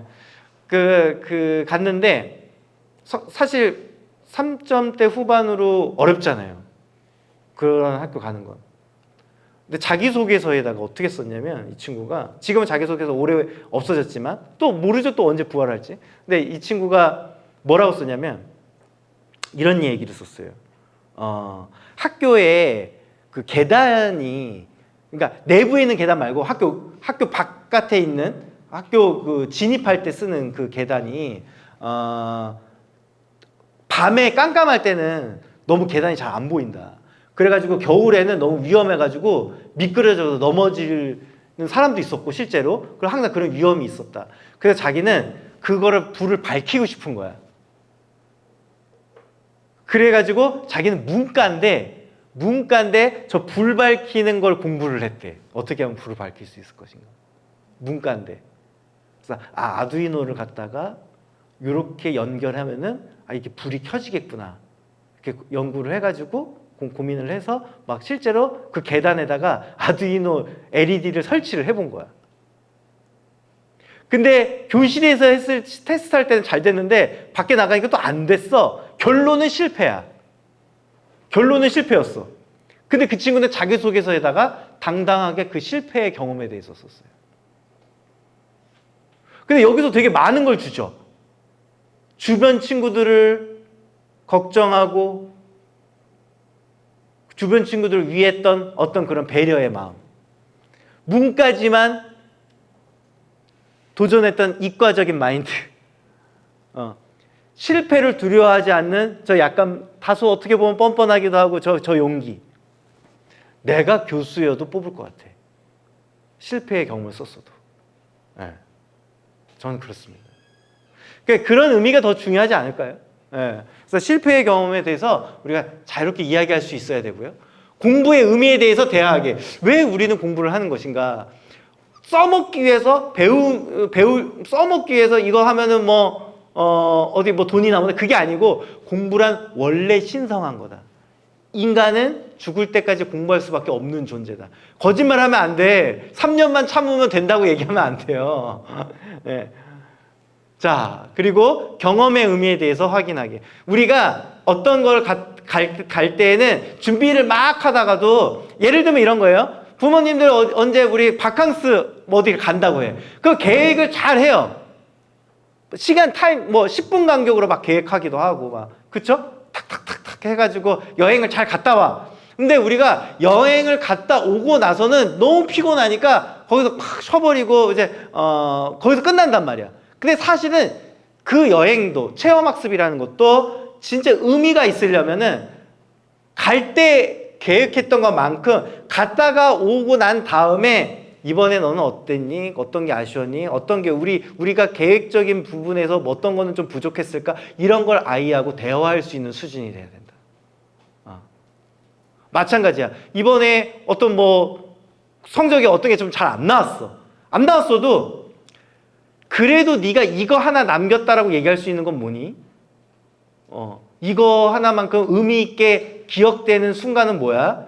그래도 이 수업에서 네가 좋았던 순간은 뭐였어? 이런 대화를 할 수 있어야 아이가 그 다음 과목, 그 다음에 어떤 수업의 어느 한 순간과 현장에서 굉장히 그 의미 있는 순간들을 만들어내려고 노력합니다. 제가 드리는 말씀이 되게 순간적으로 되게 추상적인 것 같고 이게 흩어 없어지는 것 같죠? 근데 정말 이렇게 한번 바꿔보세요. 달라집니다. 달라질 수 있어요. 엄마는 네가 꼭 1등급, 2등급이 아니더라도 이 수업에서 정말 이거 하나는 남겼다라는 거는 만들었으면 좋겠다라고 이야기하는 것이 너 이번에 한 등급 이상 더 안 올라가면 죽을 줄 알아. 이렇게 얘기하는 것보다 훨씬 더 의미 있는 거다. 자, 그래서 교사와 또 진솔하고 솔직하게 대화하게. 저는 그래요. 요즘 좀 아마 위축되는 순간도 있으실 수 있어요. 아, 이거 요즘에 괜히 이거 선생님한테 함부로 전화했다가 이거 오히려 좀 그런 거 아니야? 잘못 오해하실 수 있는 거 아니야? 근데 저는 그런 것 같아요. 그 마인드만 없으면 돼요. 아까 전에 얘기한 대로 학교가 무언가를 해결해 달라는 얘기만 하지 않으면 된다. 조금 이따가 얘기할 건데 좀 기다려 둘 줄 알고 내버려 둘 줄 아는 미덕 속에서 우리 아이가 어떻게 내적으로 강해질 수 있는 힘이 생겼으면 좋겠다. 당장 이걸 해결해 주세요. 이렇게 해주세요. 이 말로부터만 벗어나면 됩니다. 자, 그래서 그렇다고 해서 무작정 기다리고 무작정 시키거나 이런 것도 또 경계해야 돼요. 이런 줄타기, 이런 밸런스 있게 이런 줄타기를 잘해야 되고, 지금 이 얘기를 아주 쉽게 말씀드리면 학교에서 이런 것도 좋은 건 아니에요. 저는 선생님을 믿습니다. 알아서 다 해주세요. 선생님들 제일 싫어하는 스타일입니다. 알아서 해주세요. 저희는 선생님만 믿어요. 아이가 부모 말 듣나요? 아유, 뭐 제가 뭐 어떻게 할 수 있겠어요. 선생님 말이라도 다른 사람이 얘기해야 오히려 말귀를 알아들 거예요. 우리 애는. 이것도 안 좋은 거예요. 학부모, 교사, 아이 이 3주체가 다 유기적으로 움직여야 됩니다.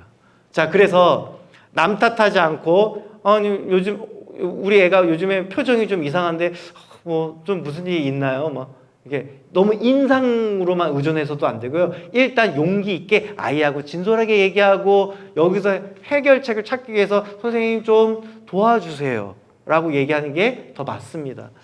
자, 그리고 나 스스로도 배우려고 저는 근데 이거는 10번은 별로 걱정 안 해도 될 것 같아요. 이 주말에 이 황금 같은 시간에 이 자리에 이렇게 오시는 것만으로도 그 열의를 저는 알 수 있을 것 같아서. 자, 생각 몇 개지만 생각할 거리를 한번 공유해 보도록 하겠습니다. 첫 번째, 공부의 의미에 대해서 아이들과 제대로 이야기하고 있는가. 이런 얘기하면 안 돼요. 공부는 우리는 왜 하는 걸까? 이렇게 하면 세상이 더 달라 보일 수 있구나. 아, 인터스텔라 영화 한 편을 보더라도 너는 더 많은 걸 의미화시킬 수 있을 거야. 그리고 이거를 우리가 공부한 다음에 이 드라마를 보더라도 이 삼국지 영화가 한눈에 보이기 시작할 거야. 이렇게 얘기할 수 있어야 되는데, 아이고, 우리 아이가 전국에서 제일 공부를 안 하는 것 같아요. 그냥 어제도 공부 때문에 엄마를 심하게 싸웠었다. 공부는 너 도대체 그렇게 다 놀고 공부는 언제 하는 거니? 이런 얘기 하면은 아이가 이제라도 해야겠구나라고 생각하는 게 아니고 오히려 공부로부터 도피한다. 외면한다. 예. 아이에 대한 객관적 이해가 부족할 때 어떤 현상이 벌어지냐면 아이들의 말 행동에 대해 여과 없이 이해한다. 예를 들면 아까 얘기한 걸 예로 들면 제가 몸이 안 좋아가지고요. 그런 거. 그 진짜 몸이 안 좋은 줄 알아. 그 다음에, 저는 원래 모의고사는 스타일이 아닌 것 같아요. 그리고 원래 공부에 관심 없어요. 라고 얘기했지만 사실 그 아이가 그 누구보다도 공부를 잘하고 싶어 하는. 그럴 수 있다니까. 우리 애는 공부 욕심이 없어요. 저만 욕심이 있는 것 같고 우리 애는 욕심이 없어요. 라고 생각하시는 부모님 여기에서 꽤 있으실 수 있어요. 근데 아니에요. 알고 보면 우리 애가 나보다도 더 욕심이 많은 친구일 수도 있어요. 숨기는 걸 수 있다. 그게 탁 들켜버리는 게 싫어서. 들켜버리는 순간 잘해야 되는데 잘하고 싶은 마음은 있지만 잘할 자신은 없을 땐 숨기고 싶어요.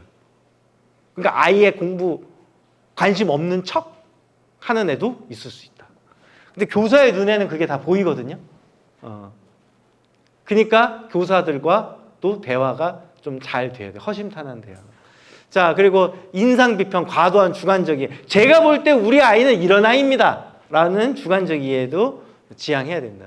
오히려 학교에서는 어떤 식으로 읽혀지고 있는지 솔직하게 듣고 싶다라고 이야기할 수 있어야 돼요.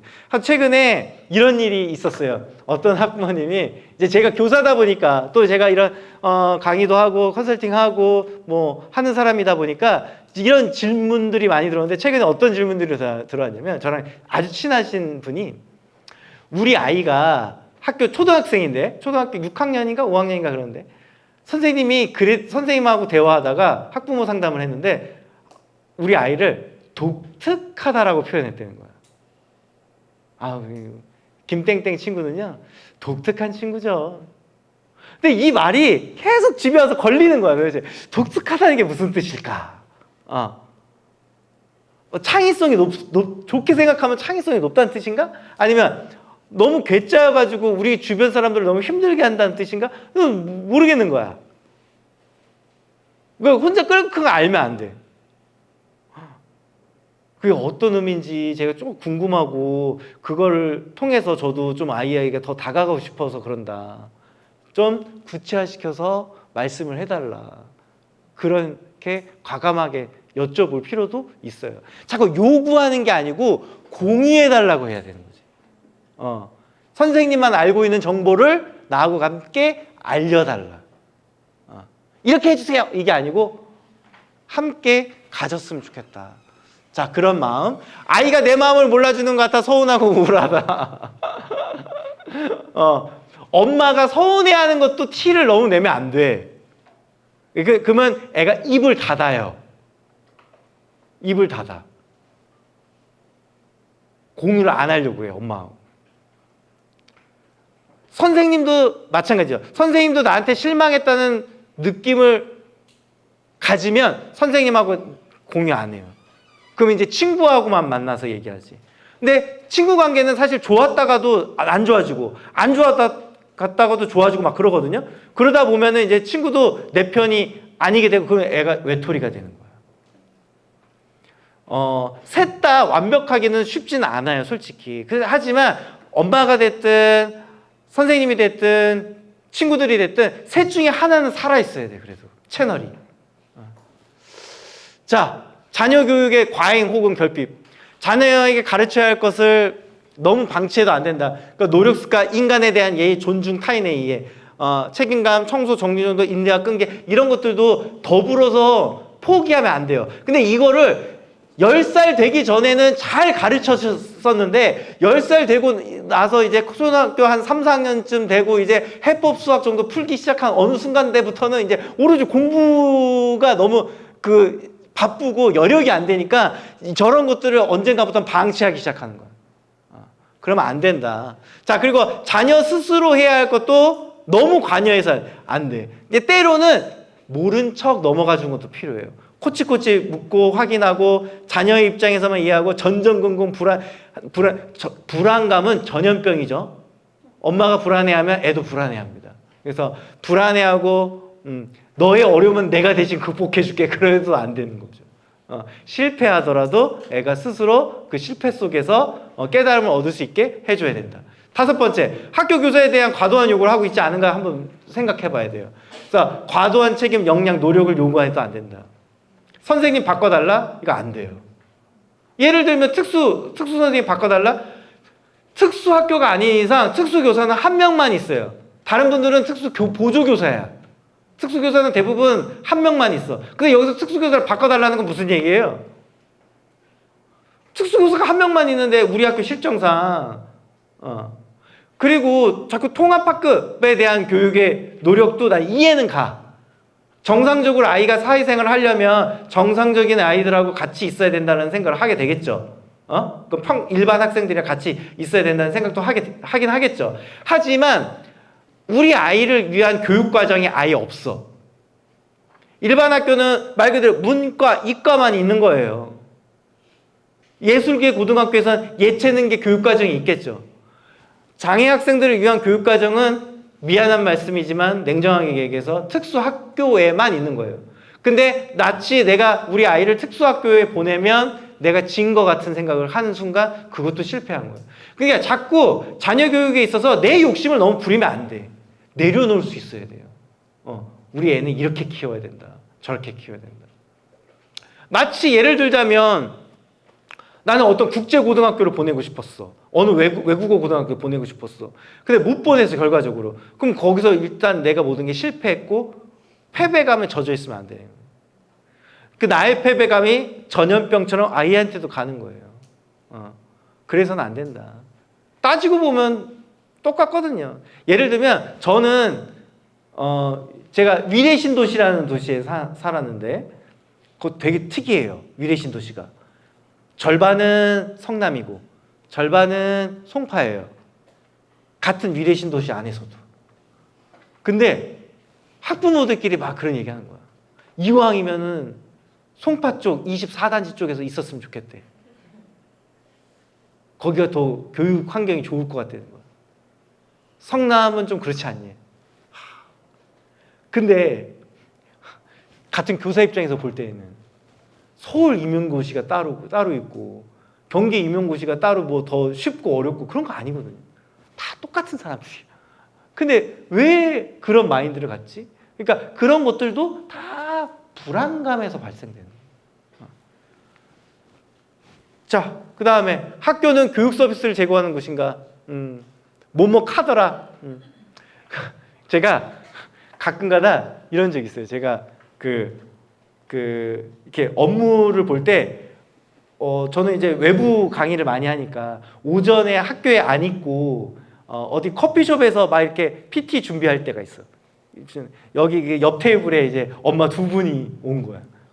근데 여기는 좀 선배 엄마인 것 같고 여기는 좀 후배 엄마인 것 같아. 아이고 자기는 그것도 몰라? 막 그러면서 막 얘기를 하는 거지. 그래서 그리고 요즘에 그 학교 과학을 너무 시험 문제를 너무 어렵게 낸대잖아. 정신이 있는 거니 없는 거니 막. 근데 실제 알고 보면 그렇지도 않은 거지. 옛날에 저 아는 선생님은요 너무 화가 난 거야. 어떤 화가 났냐면 그 선생님 너무 숙제를 많이 내준다고 소문이 나 있는 거야. 그래서 민원이 많았어. 그래서 그 선생님 어떻게 했냐면 자기 그 시 관내에 있는 모든 그 학교 그 학년의 수행평가 숙제를 다 조사했어. 그래서 엑셀표로 만들어가지고 결코 우리 학교가 숙제가 더 많은 게 아니라는 사실을 막 증명한 거지. 나는 근데 그 선생님도 참 대단하다고 생각해.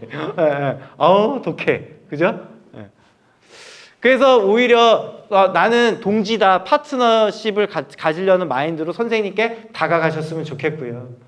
그래서 좋아하는 일만으로도 현실을 이길 수 있고 늘 그래왔듯이 내가 좋아하는 길을 걷고 아니면 그 길을 사람들과 함께 지내자라고 이야기할 수 있어야 되고 난 무엇을 위해 살 것인가, 난 어떤 길을 걸어갈 것인가 이야기할 수 있어야 됩니다.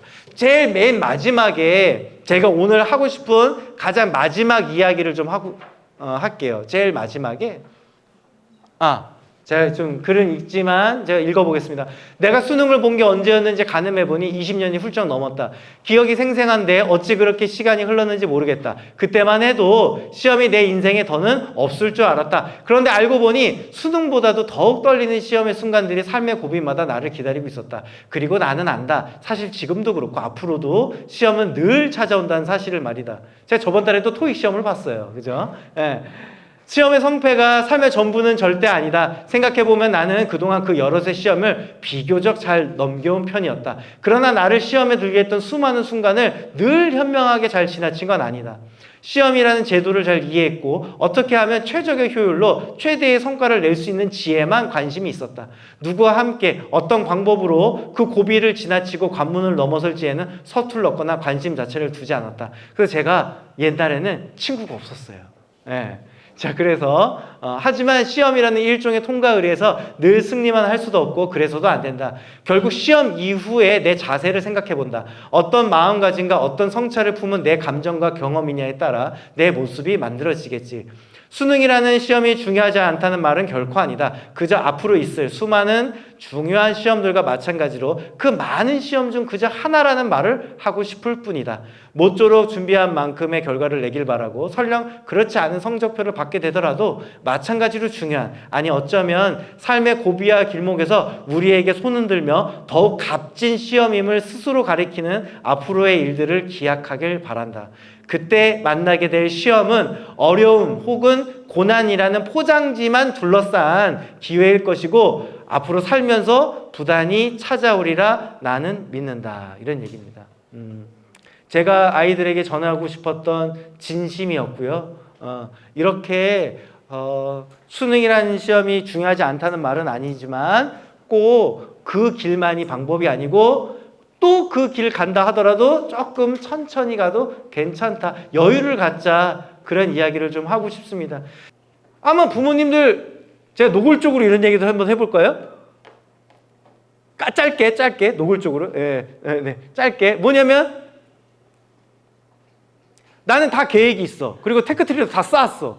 근데 생기부 내용이 내 마음에 안 들어. 그럼 어떻게 하실 거예요? 수정해달라고 하실 거예요? 요즘 같은 시대에? 수정 요구는 안 되는 거 아시죠? 근데 사실 많이 들어와요. 요청이. 저 역시도 많이 받아왔고. 근데 납득할 만하면 저도 수정합니다. 안 하는 건 아니에요. 무조건 안 된다고 하는 건 아니에요. 저는 하긴 합니다. 근데 황당한 경우도 많죠. 그리고 쉽지 않아요. 없는 내용을 쓰게 할 수는 없으니까. 그러니까 결국에는 학교가 안 받쳐줄 수도 있어요. 그리고 부모님들은 그거 구별해내기 쉽지 않아요. 내용을 막 빽빽하게 풍부하게 잘 써준 것 같아. 근데 저 같은 사람들의 관점에서 볼 때는 하나만한 내용을 빽빽하게 잘 쓴 경우도 많아요. 아이가 태도가 바르고 수업 태도가 훌륭하고 발표력이 우수하고 막 이런 게 있다. 저는 아무리 뛰어난 애들한테도 그런 말 안 써요. 그럼 거기다가 뭐 태도가 나쁘다고 쓰겠어요? 하나만한 얘기 쓰는 거야. 하나만한 얘기를. 그렇게 썼다고 해가지고 얘가 태도가 바르구나, 얘가 되게 적극적이구나, 자기주도적이구나 하고 대학생에서 감동할 것 같아요? 안 해요, 절대. 그런 거는 그냥 하나만한 얘기라고 생각해요. 칸 줄어들었다고 했잖아요. 칸 줄어들어서 가뜩이나 좁아 죽겠는데 의미 없는 얘기로 한 줄 갉아먹는 거밖에 안 돼. 나는 그래요. 저는 그래요. 근데 부모님들이 봤을 때는 되게 좋은 말 잘 써주셨다 이럴 수도 있는 거예요. 그 부모님들은 그거를 전문가들이 아니시기 때문에 그런 걸 정확하게 구별해낼 수가 없어서 그거 하나하나 다 신경 쓰면서 이렇게 딱 소위 말해서 이렇게 매니저가 매니지먼트 하듯이 이렇게 관리할 수는 사실상 쉽지 않아요. 우리 아이가 그런 스스로의 자기주도성을 갖고 어떤 그 불안감과 혐오와 어떤 경쟁의식과 공정이라는 착각에 빠지지 않고 건강하게 이 각자 도생의 시대를 버텨내는 것이 훨씬 더 의미가 있다. 이 말씀 드리겠습니다. 특별히 더 질문 없으시죠? 네, 여기까지 하도록 하겠습니다. 네, 감사합니다.